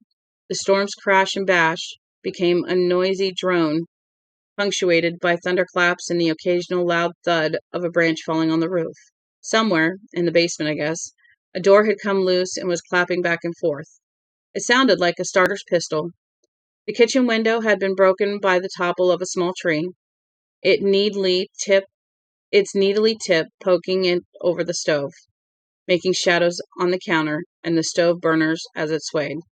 I thought of breaking it off and decided not to. At least it was plugging the hole. I carried Kai into the living room and we looked out at the lake, black water prinked up in surreal points under the black sky. Lightning flashed almost constantly, revealing a ring of woods that danced and swayed in the frenzy all around the lake. As solid as the house was, it was groaning deeply within itself as the wind pummeled it and turned to push it down the hill. There was a soft, steady chiming. Kyra lifted her head from her shoulder and looked around. "You have a moose," she said. "Yes, that's Bunter." "Does he bite?" "No, honey, he can't bite. He's like a doll, I suppose." "Why is his bell ringing?" "He's glad we're here. He's glad we made it." I saw her want to be happy, and then I saw her realizing that Maddie wasn't here to be happy with. I saw the idea that Maddie would never be here to be happy with glimmer in her mind, and felt her push it away. Over our heads, something huge crashed down on the roof. The lights flickered, and Kai began to weep again. "No, honey," I said, and I began to walk with her. "No, honey, no, Kai, don't. Don't, honey, don't. I want my mommy. I want Maddie." I walked with her the way I think you're supposed to walk with babies who have colic.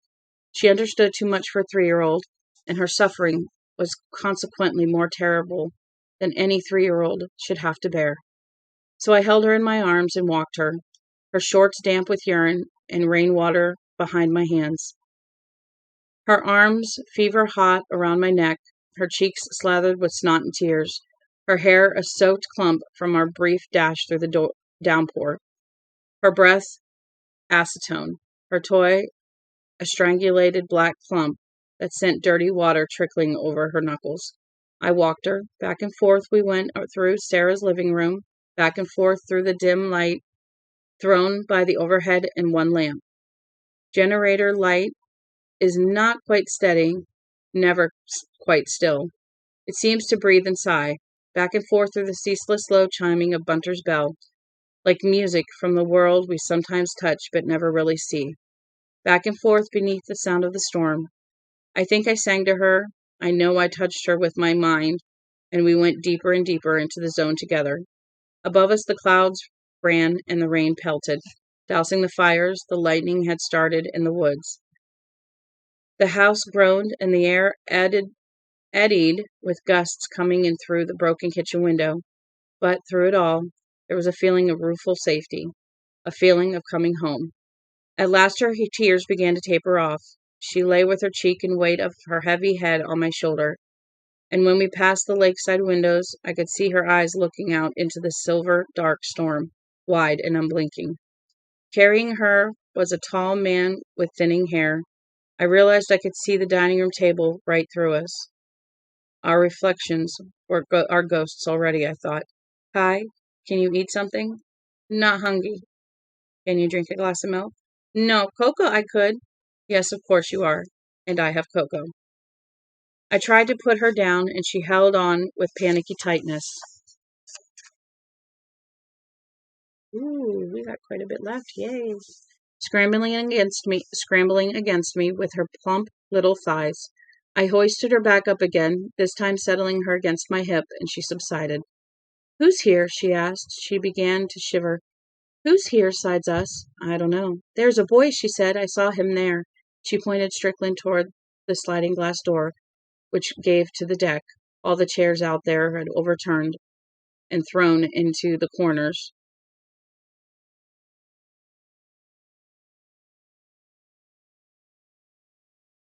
Had been overturned and thrown into the corners. One of the set was missing, apparently blown right over the rail.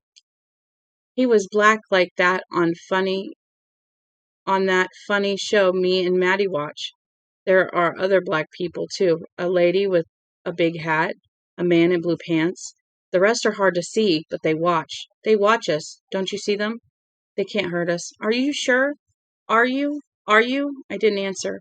I found a box of Swiss Miss hiding behind a flour canister, tore open one of the packets, and dumped it into a cup. Thunder exploded overhead. Kai jumped in my arms and let out a long, miserable wail. I hugged her and kissed her cheek. Don't put me down, Mike. I'm scared. I won't put you down. You're my good girl. I scared of the boy and the blue pants man and the lady. I think it's the lady who wore Maddie's dress. Are they ghosties? Yes. Are they bad, like the man who chased us at the fair? Are they? I don't really know, Kai, and that's the truth. But we'll find out, huh? That's what you thought, but we'll find out. Yes, I said. I guess that's what I was thinking, something like that. I took her down to the master bedroom while the water heated in the kettle, thinking there would be something left of Joe's I could pop her into.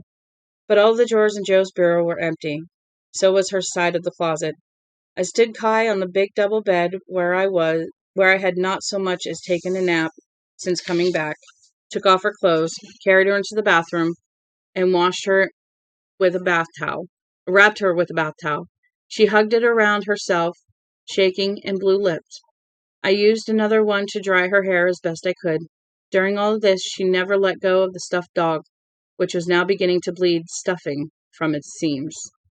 I opened the medicine cabinet, pawed through it, and found what I was looking for at the top shelf.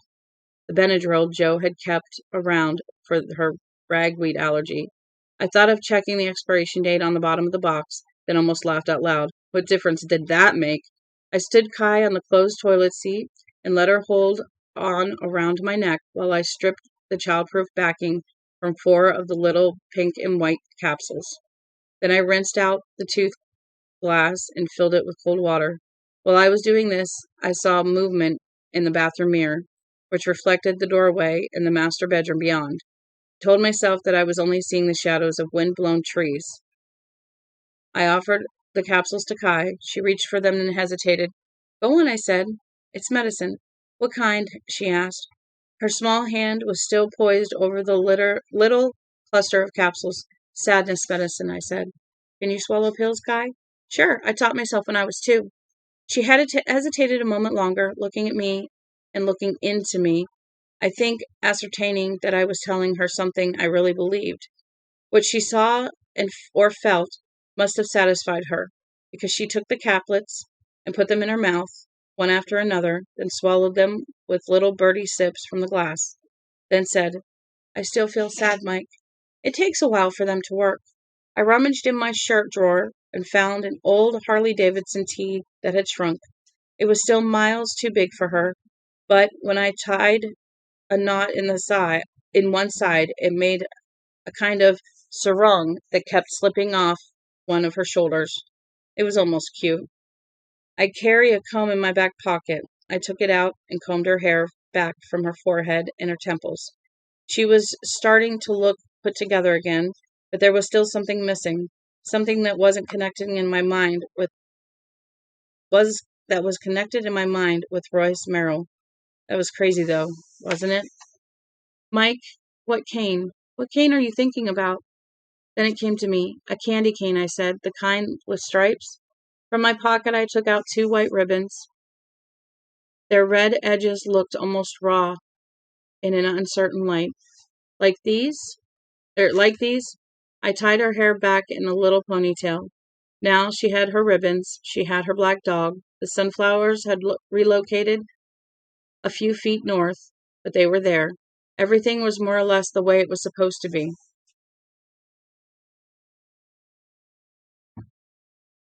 Thunder blasted. Somewhere close, a tree fell, and the lights went out. After 5 seconds of dark gray shadows, they came on again. I carried Guy back to the kitchen, and when we passed the cellar door, something laughed behind it. I heard it. Kai did too. I could see it in her eyes. Take care of me, she said. Take care of me, 'cause I'm just a little guy. You promised? I will. I love you, Mike. I love you too, Kai. The kettle was huffing. I filled the cup to the halfway mark with hot water, then topped it up with milk, cooling it off and making it rich. I took Kai over to the couch, and as we passed the dining room table, I glanced at the IBM typewriter and at the manuscript with the crossword puzzle book lying on top of it. Those things looked vaguely foolish and somehow sad, like gadgets that never worked very well and now do not work at all. Lightning lit up the entire sky, scouring the room with purple light. In that glare, the laboring trees looked like screaming fingers, and as the light raced across the sliding glass door to the deck, I saw a woman standing behind us, by the wood stove. She was indeed wearing a straw hat, with a brim the size of a cartwheel. "What do you mean? The river is almost in the sea," Kai asked. I sat down and handed her the cup. "Drink that up." "Why did the men hurt my mommy? Didn't they want her to have a good time?" "I guess not," I said. I began to cry. I held her in my lap, wiping away the tears with the backs of my hands. "You should have taken some sad pills too," Kai said. She held out her cocoa. Her hair ribbons, which I had tied in big sloppy bows, bobbed. "Here, drink some." I drank some. From the north end of the house came some grinding, crackling crash. The low rumble of the generator stuttered, and the house went gray again. Shadows raced across Kai's small face. "Hold on," I told her. "Try not to be scared. Maybe the lights will come back."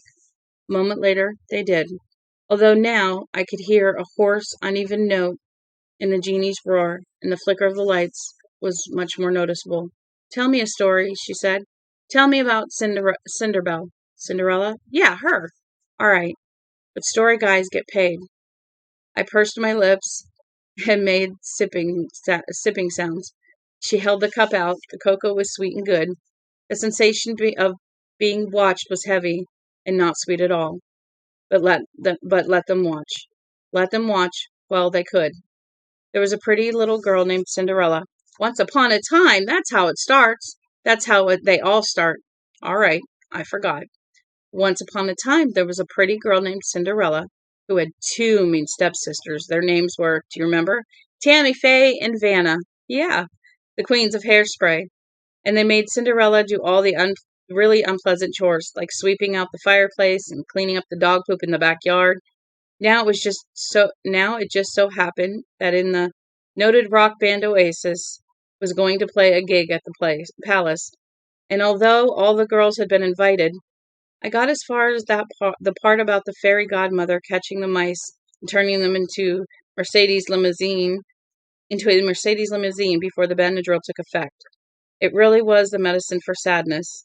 When I looked down, Kai was fast asleep on the crook of my arm, with her cocoa cup listing radically to port. I plucked it from her fingers and put it on the coffee table, then brushed her drying hair off her forehead. Kai? Nothing. She'd gone to land of no naughty blinky. I probably helped that afternoon. It probably helped that her afternoon nap had ended almost before it got started. I picked her up and carried her down to the north bedroom, her feet bouncing limply in the air, and the hem of the Harley shirt flipping around her knees. I put her on the bed and pulled the duvet up to her chin. Thunder boomed like artillery fire, but she didn't even stir. Exhaustion, grief, Benadryl. They had taken her beyond ghosts and sorrow, and that was good. I bent over and kissed her cheek, which had finally began to cool. "I'll take care of you," I said. "I promised, and I will." As if hearing me, Kai turned on her side, put the hand holding Strickland under her jaw, and made a soft sighing sound. Her lashes were dark soot against her cheeks, in startling contrast to her light hair. Looking at her, I felt myself swept by love, shaken by it the way one is shaken by a sickness. "Take care of me. I'm just a little guy." "I will, Kybird," I said. I went into the bathroom and began filling the tub, and as I had once filled it in my sleep. She could sleep through it all if I could get enough warm water before the generator quit entirely. I wished I had a bath toy to give her in case she did wake up. Something like Wilhelm the spouting whale, but she'd had her dog, and she probably wouldn't wake up anyway. No freezing baptism under the hand pump for Kyra. I was not cruel, and I was not crazy.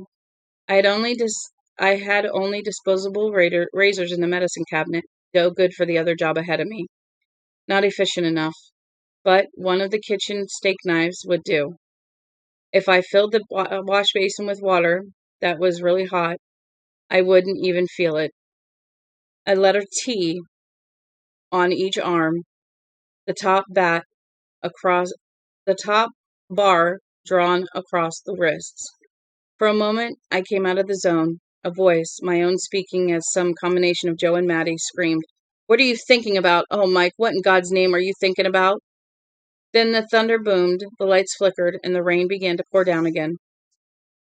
Driven by the wind, I went back into the place where everything was clear, my course indisputable. Let it all end. The sorrow, the hurt, the fear. I didn't want to think any more about how Maddie had danced on her toes on the frisbee as if it were a spotlight. I didn't want to be there when Kai woke up. I didn't want to see the misery fill her eyes. I didn't want to get through the night ahead, the day that was coming beyond it, or the day that was coming after that. They were all cars on the same old mystery train. Life was a sickness. I was going to give her a nice warm bath, cure her of it. I raised my arms. In the medicine cabinet mirror, a murky figure, a shape, raised its own in a kind of jocular greeting. It was me. It had been me all along, and that was right. That was all right. That was just fine. I dropped to one knee and checked the water. It was coming in nice and warm. Good. Even if the generator quits now, it would be fine. The tub was an old one, a deep one, and as I walked down to the kitchen to get the knife, I thought of climbing in with her after I had finished cutting my wrists in the hotter water of the basin. No, I decided. I might be misinterpreted by the people who would come here later on, people with nasty minds and nastier assumptions. The ones who'd come when the storm was over and the trees across the road cleared away. No, after her bath, I would dry her and put her back in bed with strychnine in her hand. I'd sit across the room from her, in the rocking chair by the bedroom windows.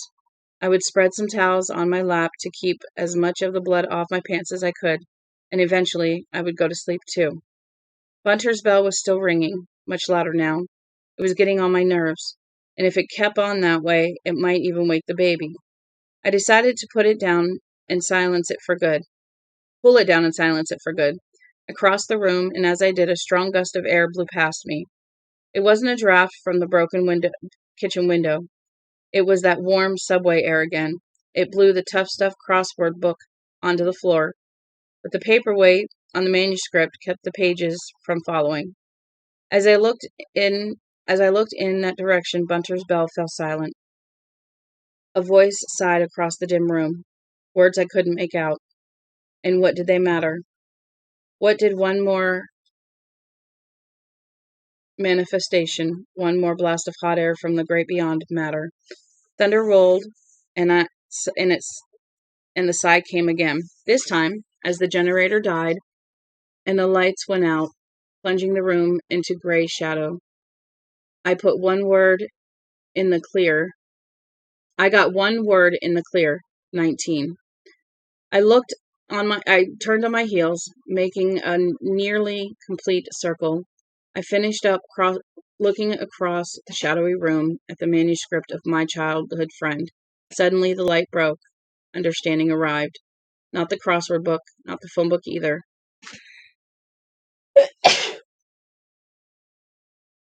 My book, my manuscript. I crossed to it, vaguely aware that the water had stopped running into the tub in the north wing bathroom. When the generator died, the pump had quit, and that was all right. It would be plenty deep already. Splash, excuse me, and warm. I would give Kyra her bath, but first there was something I had to do. I had to go down 19, and after that, I just might have to go down 92. And I could. I had completed over 120 pages of manuscript, so I could. I grabbed the battery-powered lantern from the top of the cabinet, where I still kept several 100 actual vinyl records, clicked it on, and set it on the table. It cast a white circle of radiance on the manuscript. In the gloom of that afternoon, it was bright as a spotlight. On page 19 of My Childhood Friend, Tiffy Taylor, the call girl who had reinvented herself as Regina Whiting, was sitting in her studio with Andy Drake, reliving the day that John Sanborn, the alias under which John Shackelford had been getting by, saved her 3-year-old daughter Karen. This is the passage I read as the thunder boomed and the rain slashed against the sliding door giving on the deck. The sliding door giving on the deck. Friend, by Noonan, page 19. Over that way, I was sure of it, she said, but then I couldn't see her anywhere. I went to look in the hot tub. She lit the cigarette. What I saw made me feel like screaming, Andy. Karen was underwater. All that was out of her was her hand. The nails were turning purple. After that, I guess I dived in, but I don't remember. I was zoned out. Everything from then on is like a dream where stuff runs together in your mind. The yard guy, Sanborn, shoved me aside and dived. His foot hit me in the throat, and I couldn't swallow for a week. He yanked up on Karen's arm. I thought he pulled it off her damn shoulder. But he got her. He got her. In the gloom, Drake saw she was weeping. God, oh God, I thought she was dead. I was sure she was. I knew it once, but laid the steno pad along the left margin of the manuscript so I could see it better. Reading down as you'd read a vertical crossword puzzle answer, the first letter of each line spelled the message which had been there almost since I began the book. Owls understud O. Then, allowing for the indent next to last line from the bottom, owls under studio. Bill Dean, my caretaker, is sitting behind the wheel of his truck. He has accomplished his 2 purposes in coming here, welcoming me back to the TR and warning me off Maddie DeVore. Now he's ready to go. He smiles at me, displaying those big false teeth, those roebuckers. If you get a chance, you ought to look for the owls, he tells me. I asked him what Joe would have wanted with a couple of plastic owls, and he replies that they keep the crows from shitting up on the woodwork. I accept that. I had other things to think about, but still. It was like she'd come down to do that errand special, he says. It never crosses my mind that, not then, at least, that in Indian folklore, owls had another purpose. They were said to keep evil spirits away. If Joan knew that plastic owls would scare the crows off, she would have known that. It was just the sort of information she picked up and tucked away. My inquisitive wife, my brilliant scatterbrain. Thunder rolled, lightning ate at the clouds like spills of bright acid. I stood by the dining room table with the manuscript in my unsteady hands. Christ, Joe, I whispered, what did you find out? And why didn't you tell me? But I thought I knew the answer to that. She hadn't told me because I was somehow like Max DeVore. His great-grandfather and my own had shit in the same pot. It didn't make any sense, but there it was. And she hadn't told her own brother either. I took a weird kind of comfort from that. I began to leaf through the manuscript, my skin crawling. Andy DeVore rarely frowned in Michael Noonan's My Childhood Friend. He scowled instead, because there's an owl in every scowl. To Florida, John Shackelford had been living in Studio City, California. Drake's first meeting with Regina Whiting occurred in her studio. Ray Garrity's last known address was a studio apartment in Key Largo. Regina Whiting's Stiffy Underwood, Stiffy's husband was Howell Underwood, Owls Under Studio. It was everywhere, on every page, just like the K names in the telephone book. A kind of monument, this one built. I was sure of it. Not by Sarah Tidwell, but by Joanna Arlen Noonan, my wife passing messages behind the guard's back, praying with all her considerable heart that I would see and understand. On page 92, Shackelford was talking to Drake in the prison visitor's room, sitting with his wrists between his knees, looking down at the chain running between his ankles, refusing to make eye contact with Drake. Friend, by Noonan, page 92. Only thing I got to say, anything else, fuck. What would it do? Life's a game, and I lost. You want me to tell you that I yanked some little kid out of the water, pulled her up, and got my motor going again? I did, but not because I was a hero or a saint. There was more, but no need to read it. The message Owls Under Studio ran down the margin just as it did on page 19, as it probably did on any other number of pages as well. I remember how deliriously happy I had been to discover that the block had been dissolved and I could write again. It had been dissolved all right, but not because I'd finally beaten it or found a way around it. Joe had dissolved it. Joe had beaten it. And my continued career as a writer of second-rate thrillers had been the least of her concerns when she did it. As I stood there in the flash of lightning, feeling my unseen guests swirl around me in the unsteady air, I remembered Mrs. Moran, my first grade teacher. When your efforts to replicate the smooth curves of the Palmer method alphabet on the blackboard began, when your efforts to replace the smooth curves of the Palmer method alphabet on the blackboard began to flag and waver, she would put her large, competent hand over yours and help you. So had Joe helped me. I rifled through the manuscript and saw the key words everywhere, sometimes placed as you could actually read them, stacked on different lines, one above the other. How hard she had tried to tell me this, and I had no intention of doing anything else until I found out why. I dropped the manuscript back on the table, but before I could re-anchor it, a furious gust of freezing air blew past me, lifting the pages and scattering them everywhere in a cyclone. If that force could have ripped them to shreds, I'm sure that it would have. No, I cried as I grabbed the lantern's handle. No, finish the job. Wind blew across my face in chill gusts. It was as if someone I couldn't quite see was standing right in front of me and breathing in my face, retreating as I moved forward, huffing and puffing like a big bad wolf outside the houses of the three little pigs. I hung the lantern over my arm, held my hands out in front of me, and clapped them together sharply. The cold puffs in my face ceased. There was now only the random swirling air coming in and through the partially plugged kitchen window. She's sleeping, I said, to what I knew was still there, silently watching. There's time. I went out the back door, and the wind took me at once, making me stagger sideways, almost knocking me over. And in the wavering trees, I saw green faces, the faces of the dead. Devore's was there, and Royce's, and son Tidwell's. Most of all, I saw Sarah's. Everywhere, Sarah's. No, go back. You don't need no truck with no owls, sugar. Go back. Finish the job.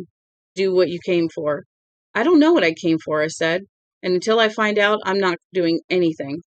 The wind screamed as if in offense, and a huge branch split off the pine standing to the right of the house. It fell on top of my Chevy in a splatter of water, denting the roof before rolling off on my side. Clapping my hands out here would be every bit as useful as King Canute commanding the tide to turn.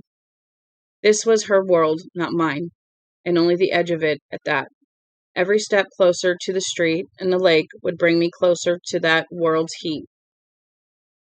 heart, where time was thin and spirits ruled. Oh, dear God, what had happened to cause this? The path to Joe's studio had turned into a creek.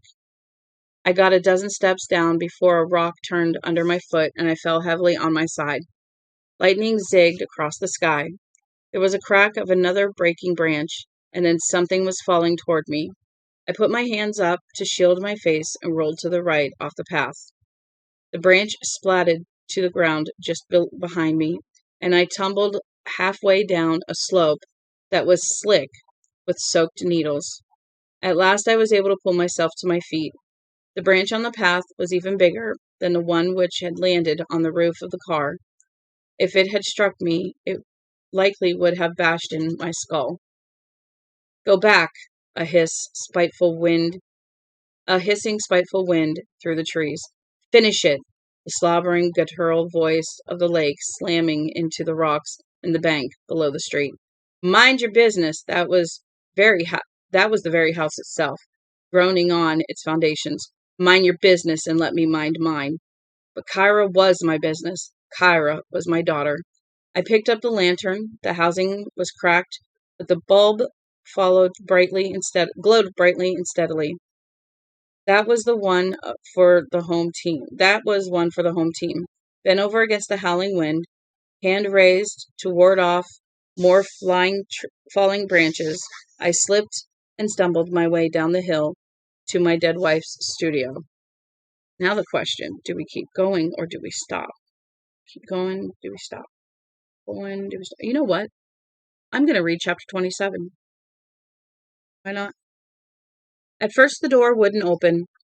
The knob turned under my hand, so I knew it wasn't locked, but the rain seemed to have swelled the wood, or had something been shoved up against it. I drew back, crouched a little, and hit the door with my shoulder. This time there was some slight give. It was her, Sara, standing on the other side of the door and trying to hold it shut against me. How could she do that? How in God's name? She was a fucking ghost. I thought of the BAM construction pickup, and as if thought were conjuration, I could almost see it out there at the end of lane 42, parked by the highway. The old lady's sedan was behind it, and 3 or 4 other cars were now behind them. All of them were there, windshield wipers flopping back and forth, their headlights cutting feeble cones through the downpour. They were lined up on the shoulder like cars at a yard sale. There was no yard sale here, only the old-timers sitting silently in their cars. Old-timers who were in the zone, just like I was. Old-timers sending in the vibe. She was drawing on them, stealing from them. She'd done the same with the war, and me too. Is it raining? Yep, it's a rainy day. And me too, of course. Many of the manifestations I'd experienced since coming back had likely been created by my own psychic energy. It was amusing when you thought of it, or maybe terrifying was the word I was actually looking for. Joe, help me, I said in the pouring rain. Lightning flashed, turning the torrents a bright, brief silver. If you ever loved me, help me now. I drew back and hit the door again. This time there was no resistance at all, and I went hurtling in, catching my shin on the jamb and falling to my knees. I held on to the lantern, though. There was a moment of silence. In it, I felt forces and presences gathering themselves. In that moment, nothing seemed to move, although behind me in the woods, Joe had loved to ramble, with me or without me. The rain continued to fall, and the wind continued to howl, a merciless gardener pruning its way through the trees that were dead and almost dead, doing the work of 10 gentler years in one turbulent hour. Then the door slammed shut and it began. I saw everything in the glow of the flashlight, which I had turned on without even realizing it. But at first I didn't know exactly what I was seeing, other than the destruction by poltergeists of my wife's beloved crafts and treasures. The framed Afghan square tore itself off the wall and flew from one side of the studio to the other, the black oak frame breaking apart. The heads popped off the dolls, poking out of the baby collages like champagne corks at a party. The hanging light globes shattered, showering me with fragments of glass. The wind began to blow, a cold one, and was quickly joined and whirled into a cyclone by one which was warmer, almost hot. They rolled past me as if in imitation of the larger storm outside. The Sara Laughs head on the bookcase, the one which appeared to be constructed of toothpicks and lollipop sticks, exploded in a cloud of wood splinters. The kayak paddle, leaning against the wall, rose into the air, rode furiously at nothing, then launched itself at me like a spear. I threw myself flat on the green rag rug to avoid it, and felt bits of broken glass from the shattered light globe cut into the palm of my hands as I came down.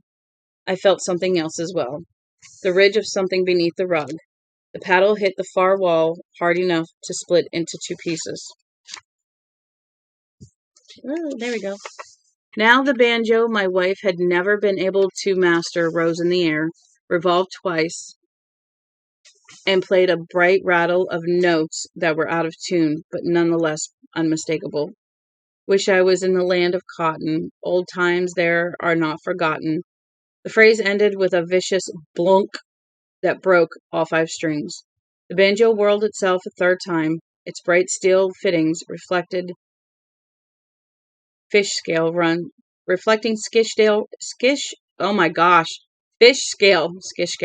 fish scale runs of light on the study walls, and then beat itself to death against the floor, the drum shattering and the tuning pegs snapping off like teeth. The sound of moving air began to, how do I express this, to focus somehow, until it wasn't the sound of air, but the sound of voices. Panting, unearthly voices full of fury. They would have screamed if they'd had vocal cords to scream with. Dusty air swirled up in the beam of my flashlight, making helix shapes that danced together, then reeled apart again. For just a moment I heard Sarah's snarling, smoke-broken voice. Get out, bitch. You get on out. This ain't none of yours. And then a curious, insubstantial thud, as if air had collided with air. This was followed by a rushing wind tunnel shriek that I recognized. I'd heard it in the middle of the night. Joe was screaming. Sarah was hurting her. Sarah was punishing her for presuming to interfere, and Joe was screaming. No, I shouted, getting to my feet. Leave her alone. Leave her be. I advanced into the room, swinging the lantern in front of my face, as if I could beat her away with it. Stoppered bottles stormed past me.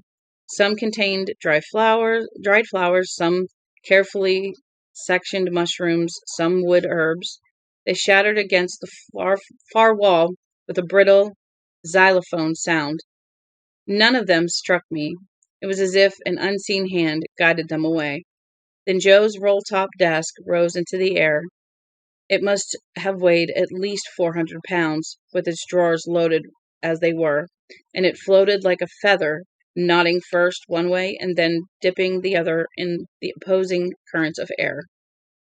Joe screamed again, this time in anger rather than pain, and I staggered backward against the closed door with a feeling that I had been scooped hollow. Sarah wasn't the only one who could steal the energy of the living, it appeared. White seminy stuff, ectoplasm, I guess, spilled from the desk's pigeonholes in a dozen little streams, and the desk suddenly launched itself across the room. It flowed almost too fast to follow with the eye. Anyone standing in front of it would have been smashed flat. There was a head-splitting shriek of protest and agony. Sarah, this time, I knew it was. And then the desk struck the wall, breaking through it and letting in the rain and the wind. The roll-top snapped loose of its slot and hung like a jointed tongue. All the drawers shot out, spools of thread, skeins of yarn, like flora-fauna identification books. Little flora-fauna identification books and woods guides. Thimbles, notebooks, knitting needles, dried-up magic markers, Joe's early remains, Kai might have called them. They flew everywhere like bones and bits of hair, cruelly scattered from the disinterred coffin. Stop it, I croaked. Stop it, both of you. That's enough. But there was no need to tell them. Except for the furious beat of the storm, I was alone in the ruins of my wife's studio. The battle was over, at least for the time being. I knelt and doubled up the green rag rug, carefully folding folding it as much as the shattered glass from the light as I could. Beneath it was a trapdoor giving on a triangular storage area created by the slope of the land as it dropped toward the lake. The ridge, I'd felt, was one of the trap's hinges. I had known about this area and had meant to check it for the owls, but things began to happen and I'd forgotten. There was a recessed ring in the trap door. I grabbed it, ready for more resistance, but it swung up easily. The smell that wafted in froze me in my tracks. Not damp decay, at least not at first, but red, Joe's favorite perfume. It hung around me for a moment, and then it was gone. What replaced it was the smell of rain, roots, and wet earth. Not pleasant, but I had smelled far worse down by the lake near that damned birch tree. I shone my light down 3 steep steps. I could see a squat shape that turned out to be an old toilet. I could vaguely remember Bill and Kenny Oster putting it under here back in 90 or 91. There were steel boxes, filing cabinet drawers, actually wrapped in plastic and stacked up on pallets, old records and papers, an 8-track tape player wrapped in a plastic bag, an old VCR next to it, and another one. And over in the corner, I sat down, hung my eyes over, and felt something touch the ankle I had turned in the lake. I shone my light between my knees, and for one moment saw a little black kid. Not the one drowned in the lake, though. This one was older and quite a lot bigger, 12, maybe 14. The drowned boy had been no more than 8. This one bared its teeth at me and hissed like a cat. There was no pupils in his eyes. Like those of the boy in the lake, his eyes were entirely white, like the eyes of a statue. And I was shaking my head. He was shaking his head. "Don't come down here, white man. Let the dead rest in peace." "But you're not at peace," I said, and shone the light full on him. I had a momentary glimpse of a truly hideous thing. I could see through him, but I could also see into him. The rotting remains of his tongue in his mouth, his eyes in their sockets, his brain shimmering like a spoiled egg in its case of skull. "Val, come here, please." Then he was gone, and there was nothing but one of those swirling dust helixes. I went down, holding the lantern raised. Below it, nests of shadows rocked and seemed to reach upward. The storage area, it was really no more than a glorified crawl space, had been floored with wooden pallets just to keep stuff off the ground. Now water ran beneath these in a steady river, and enough of the earth had eroded to make even crawling unsteady work. The smell of perfume was entirely gone. What had replaced it was the nasty river bottom smell, and, unlikely given the conditions, I knew, but it wasn't there, faint sullen smell of ash and fire.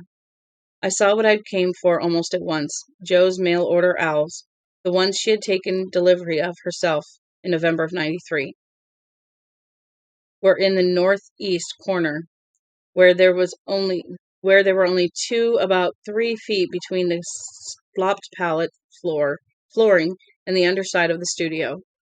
Gory, but they looked real, Bill had said, and gory if he wasn't right. In the bright glow of the lantern, they looked like birds first swaddled, then suffocated in clear plastic. Their eyes were bright, holding rings, bright wedding rings, circling, oh my God. Their eyes were bright wedding rings, circling wide black pupils. Their plastic feathers were painted the dark green of pine needles, their bellies the shape of dirty orange white. I have a little piece of fuzz or something on me that's been driving me crazy. Now it's gone. A shade of dirty orange white. I crawled toward them over the squelching, shifting pallets, the glow of the lantern bobbing back and forth between them, trying not to wonder if the boy was behind me, creeping in pursuit. When I got to the owls, I raised my head without thinking and thudded it against the insulation which ran beneath the studio floor. Thump, once for yes, twice for no, asshole, I thought. I hooked my fingers into the plastic which wrapped the owls and pulled them toward me. I wanted to be out of here. The sensation of water running beneath me was strange and unpleasant. So was the smell of fire, which seemed stronger now in spite of the damp. Suppose the studio was burning. Suppose Sara had somehow set it alight. I'd roast down here, even while the storm's muddy runoff was soaking my legs and belly. One of the owls stood in a plastic vase, I saw, the better to set him on your deck or stoop and scare the crows, my dear. But the base the other one had been attached to was missing. I backed toward the trapdoor, holding the lantern in one hand and dragging the plastic sack of owls in the other, wincing each time thunder cannoned, cannonade, cannonaded, cannonaded over my head. I'd only gotten a little way when the damn tape holding the plastic gave way. The owl, missing its base, tilted slowly toward me, its black gold eyes staring raptly into my own. A swirl of air, a faint, comforting whiff of red perfume. I pulled the owl out by the horn-like tufts growing from its forehead and turned it upside down. Where it had once been attached to its plastic base, there were now only two pegs with a hollow space between them. Inside the hole was a small tin box that I recognized even before I reached into the owl's belly and chivied it out. I shone the lantern on its front, knowing what I'd see, Jo's notions, written in old-fashioned gilt script. She had found the box in the antiques barn somewhere. I looked at it, my heart beating hard. Thunder boomed overhead. The trap door stood open, but I had forgotten about going up. I had forgotten about everything but the tin box I had held in my hand, a box roughly the size of a cigar box and not quite as deep. I spread my hands over the cover and pulled it off. There was a strew of folded papers lying on top of a pair of steno books. The wire-bound ones I kept around for notes and character lists. These had been rubber-bound together. On top of everything else, a shiny black square. Until I picked it up and held it closer to the side of the lantern, I didn't recognize it was a photo negative. Ghostly, reversed, faintly orange. I saw Jo in her gray two-piece bathing suit. She was standing on the summer float with her hands behind her head. Jo, I said, and then couldn't say anything else. My throat had closed up with tears. I held the negative for a moment, not wanting to lose contact with it, then put it back in the box with the papers and steno books. The stuff was why she had come to Sara in July of '94, to gather it up and hide it as well as she could. She had taken the owls off the deck. Frank had heard the door out there bang and had carried them out here. I could almost see her prying the base off one owl and stuffing the tin box up in its plastic wazoo, wrapping both of them in plastic, then dragging them down here, all while her brother sat smoking Marlboros and feeling the vibrations. The bad vibrations. I doubted if I would ever know all the reasons why she'd done it, or what her frame of mind had been. But she had almost certainly believed I'd find my own way down here eventually. Why else had she left the negative? The loose papers were mostly photocopied press clippings from the Castle Rock Call and from the Weekly News. The paper which had apparently preceded the call. The dates were marked on each of my wife's neat, firm in my wife's neat, firm hand. The oldest clipping was from 1965 and was headed "Another Home Safe." The returnee was one John DeVore, age 32. Suddenly I understood one of the things that had puzzled me. The generations which didn't seem to match up. A Sarah Tidwell song came to mind as I crouched there on the pallets with my lantern shining down on that old timely type. It was the ditty that went, "The old folks do it and the young folks too, and the old folks show the young folks just what to do." By the time Sara and the Redtops showed up in Castle County and settled on what became known as Tidwell's Meadow, John DeVore had been 67 or 8, old but still hale, a veteran of the Civil War, the sort of older okay, the sort of older men younger men might look up to. And Sarah's song was right. The old folks showed the young folks just what to do. What exactly had they done? The clippings about Sarah and the Red Tops didn't tell. I only skimmed them anyway, and the overall tone shook me just the same.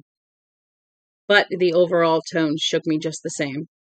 I described it as unfailing, genial contempt. The Red Tops were our southern blackbirds and our rhythmic darkies. They were full of dusky good nature, all parentheses. Sarah herself was a marvelous figure of a Negro woman with broad nose, full lips, and noble brow, and fascinated men folk and women folk alike, with her animal high spirits, flashing smile, and gracious laugh. They were, God keep us, save us reviews. Good ones if you didn't mind being called full of dusky good nature. I shuffled through them quickly, looking for anything about the circumstances under which the southern blackbirds had left. I found nothing. What I found instead was a clipping from the call marked July 19th. Go down 19, I thought, 1933. The headline read, Veteran Guide, Caretaker Cannot Save Daughter. According to the story, Fred Dean had been fighting the wildfires in the east part of the TR with 200 other men when the wind had suddenly changed, menacing the north end of the lake, which had previously been considered safe. At that time, a great many local people had kept fishing and hunting camps up here, this much I knew myself. The community had a general store and an actual name, Halo Bay. Fred's wife, Hilda, was there with the Dean twins, William and Carla, age 3, when her husband was off eating smoke.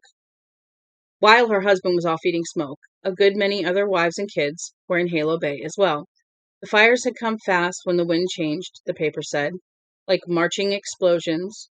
They jumped the other fire break the men had left in that direction and headed for the far end of the lake.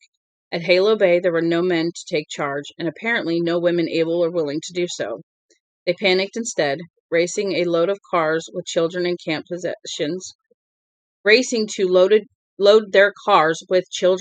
possessions, clogging the one road out with their vehicles.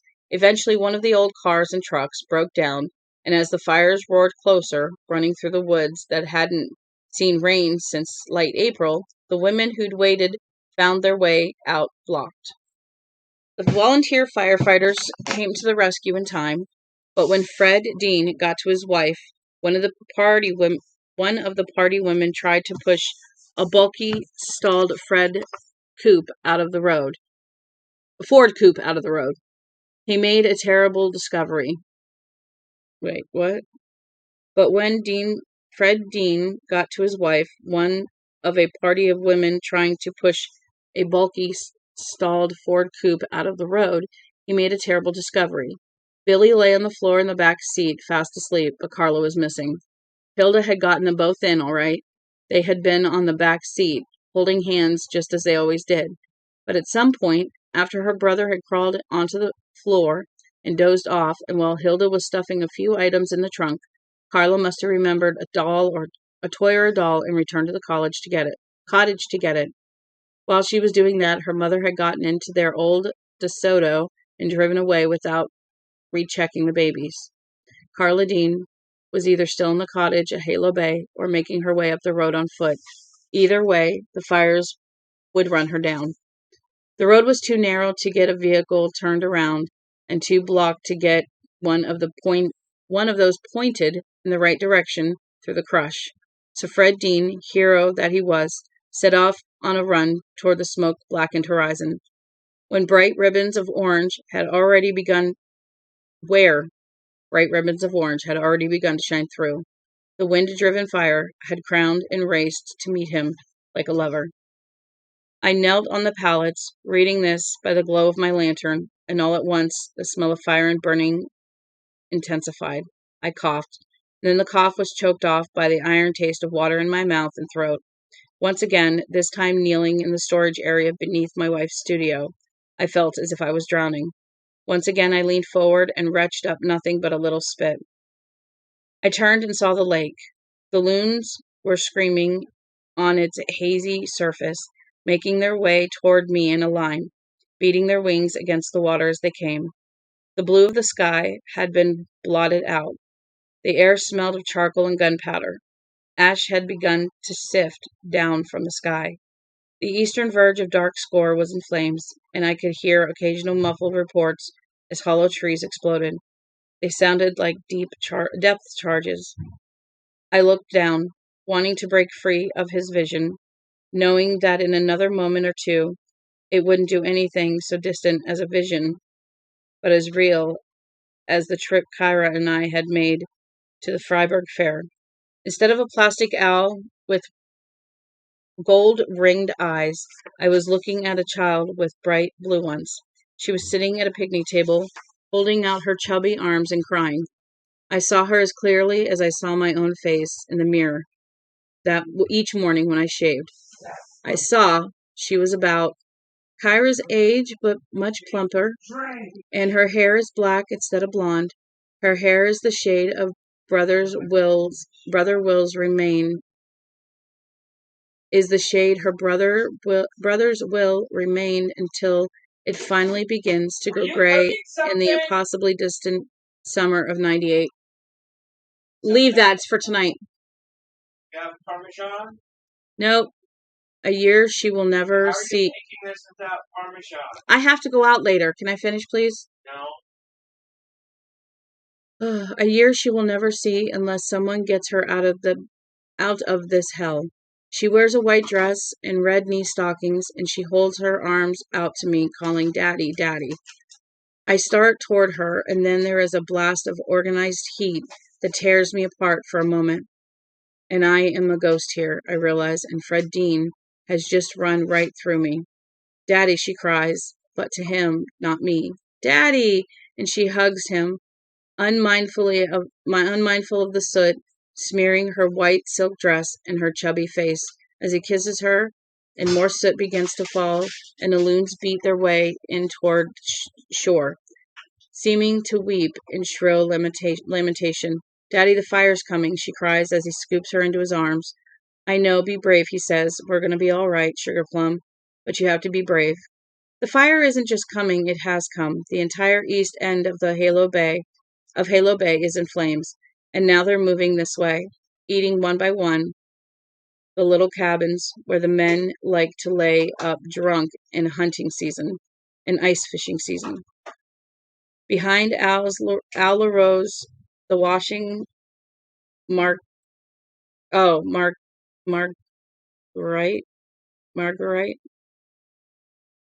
washing Marguerite hung up that morning is in flames, pants and dresses and underwear burning on lines which were themselves strings of fire. Leaves and bark shower down. A burning ember touches Carla's neck, and she shrieks with pain. Fred slaps it away as he carries her down the slope of the land to the water.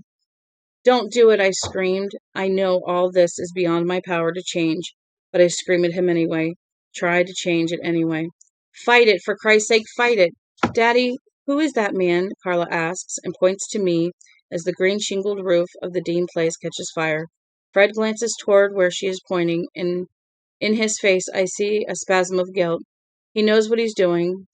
The terrible thing. Way down deep, he knows exactly what he is doing here in Halo Bay, where the street ends. He knows, and he's afraid that someone will witness his work, but he sees nothing. Or does he? There is a momentary doubtful widening of his eyes as he does espy something. A dancing helix of air, perhaps. Or does he feel me? Is that it? Does he feel a momentary cold draft in all this heat? One that feels like protesting hands that would restrain if they only had substance? Then he looks away. Then he is wading into the water beside the dean's stub of a dock. Fred, I scream, for God's sake, man, look at her. Do you think your wife put her in the white silk dress by accident? Is that anyone's idea of a play dress? Daddy, why are we going in the water? She asks. To get away from the fire, Sugar Plum. Daddy, I can't swim. You won't have to, he replies. And what a chill I feel at last, because it's no lie. She won't have to swim, not now, not ever. And at least Fred's way will be more merciful than normal Oster's when normal's turn comes. More merciful than the squealing hand pump, the gallons of freezing water. Her white dress floats around her like a lily. Her red stockings shimmer in the water. She hugs his neck tightly, and now they are among the fleeing loons. The loons spank the water with their powerful wings, churning up curds of foam and staring at the man and the girl with their distraught red eyes. The air is heavy with smoke, and the sky is gone. I stagger after them, waiting. I can feel the cold of water, although I don't splash and leave no wake. The eastern and northern edges of the lake are both on fire now. There is a burning crescent around us as Fred Dean wades deeper with his daughter, carrying her as if to some baptismal ritual. And still, he tells himself, he is trying to save her, only to save her. Just as all his life, Hilda will tell herself that the child just wandered back to the cottage to look for a toy. That she was not left behind on purpose, left in her white dress and red stockings to be found by her father, who once did something unspeakable. This is the past. This is the land of ago, and here the sins of the fathers are visited on the children, even unto the 7th generation, which is not yet. He takes her deeper, and she begins to scream. Her screams mingle with the screams of loons until he stops the sound with a kiss upon her terrified mouth. I love you, Daddy. Love you. Daddy loves his Sugar Plum, he says, and then lowers her. It is to a full immersion baptism, then, except there is no shore bank choir singing Shall We Gather at the River, and no one shouting Hallelujah, and he is not letting her come back up. She struggles furiously in the white bloom of her sacrificial dress, and after a moment he cannot bear to watch. He looks across the lake instead, to the west where the fire hasn't yet touched, and never will, to the west where skies are still blue. Ash sifts around him like black rain, and the tears pour out of his eyes, and as she struggles furiously beneath his hands, trying to free herself from his drowning grip, he tells himself, it was an accident, just a terrible accident. I took her out in the lake because it was the only place I could take her, the only place left, and she panicked. She started to struggle. She was all wet and all slippery, and I lost my good hold on her, and then I lost any hold on her, and then I forgot I'm a ghost. I scream, Kaya, hold on, Kai, and dive. I reach her. I see her terrified face, her bulging blue eyes, her rosebud of a mouth, which is trailing a silver line of bubbles toward the surface where Fred stands in the water up to his neck, holding her down while he tells himself over and over that he was trying to save her. It was the only way. He was trying to save her. It was the only way. I reach for her again and again. I reach for her, my child, my daughter, my Kaya. They are all Kaya, the boys as well as the girls, all my daughter. And each time my arms go through her, worse, oh far worse, is that now she is reaching for me, her dappled arms floating out, begging for rescue. Her groping hands melt through mine. We cannot touch, because now I am the ghost. I am the ghost, and as her struggles weaken, I realize that I can't. Oh, I couldn't breathe. I was drowning. I doubled over, opened my mouth, and this time a great spew of lake water came out, soaking the plastic owl which lay on the pallet by my knees. I hugged the Joe's Notions box to my chest, not wanting the contents to get wet, and the movement triggered another retch. This time cold water poured from my nose as well as my mouth. I dragged in a deep breath, then coughed it out. This has got to end, I said. But of course, this was the end. Only this was the end, one way or the other, because Kyra was last.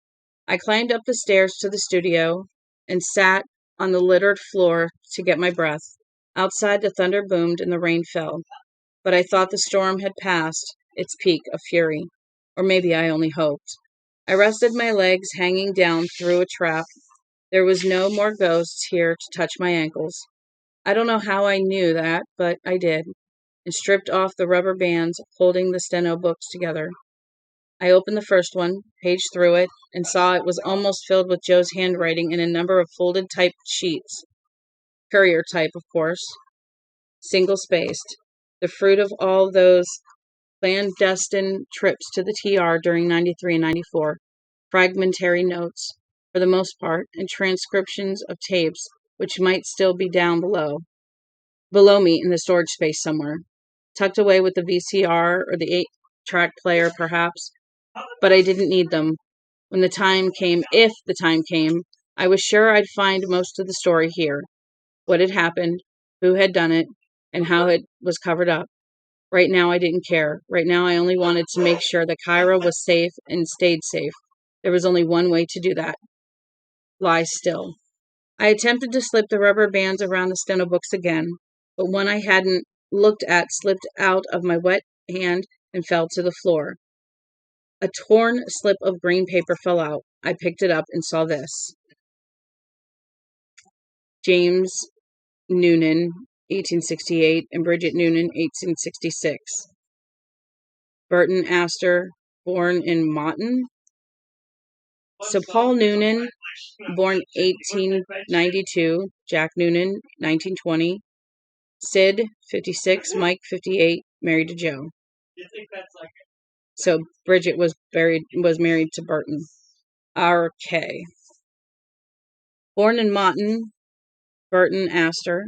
See, Harry Astor, 1885, Normal Astor, 1915, Kenny Astor, 1990, Carrie Astor, 1943, died 1945. David Astor, 1970. Keisha Astor, 1974. Safe, adopted. For a moment, I came out of that strange and heightened awareness I'd been living in. The world fell back into its accustomed dimensions. But the colors were all too strong somehow. Objects too empathetically present. I felt like a battlefield soldier suddenly illuminated by a ghastly white flare, one that shows everything. My father's people had come from the neck. I had been right about that much. My great-grandfather, according to this, was James Noonan, and he had never shit in the same pot as Jared DeVore. Max DeVore had either been lying when he said that to Maddie, or misinformed, or simply confused, the way folks often get confused when they reach their 80s. Even a fellow like DeVore, who had stayed mostly sharp, wouldn't have been exempt from the occasional nick in his edge. And he hadn't been that far off at that, because according to this little scratch of a chart, my great-grandfather had had an older sister, Bridget, and Bridget had married Benton Astor. My finger dropped down a line to Harry Astor, born of Benton and Bridget Noonan Astor in the year 1885. Christ Jesus, I whispered. Kenny Astor's grandfather was my grand-uncle, and he was one of them. Whatever they did, Harry Astor was one of them. That's the connection. I thought of Kyra with sudden sharp terror. She had been up at the house by herself for nearly an hour. How could I have been so stupid? Anyone could have come in while I was under the studio. Sara could have used anyone to. I realized that wasn't true. The murderers and the child victims had all been linked by blood, and now that blood had thinned. The river had almost reached the sea. There was Bill Dean, but he was staying well away from Sara Laughs. There was Kenny Astor, but Kenny had taken himself and his family off to Massachusetts. But Kai's closest blood relatives, mother, father, grandfather, were all dead. Only I was left. Only I was blood. Only I could do it, unless... I bolted back up to the house as fast as I could, slipping and sliding my way along the soaked path, desperate to make sure she was all right. I didn't think Sara would hurt Kyra herself, no matter how much of that old-timer vibe she had to draw on. But what if I was wrong? What if I was wrong? And we're going to stop there. We have this much to read tonight, and I think I'm going to try to read the whole thing. So we're going to try tonight, and if not, then we'll do tomorrow around the same time, 10:30. So I'm not sure if I'm going to be able to stream tonight, but I'm going to try. I appreciate y'all sticking with me. I appreciate y'all sitting here with me. We are almost done with this. So we lost Maddie. That's heartbreaking, actually. I had to take chapter 26, and then I just went on to 27 and decided, I'm going to read it all. So I'm going to change our little thing here from 26 to 27 because we read all the chapters. We have 28, 29 in the epilogue left. So I'm going to try to do that tonight. I will let you guys know somehow, even if it's a small video, whether or not I can videotape. I've had a hard time with that in the evening, and I don't know why. But I appreciate y'all sticking with me. I appreciate y'all sitting here and listening and reading along or listening along. After Bag of Bones, I'm not sure what we're going to read. We'll have to wait and see. Yeah? So I just wanted to say thank you all. I love y'all. I hope you have a good day. It's Tuesday here. So y'all have a good day, and I will hopefully see you tonight. Bye.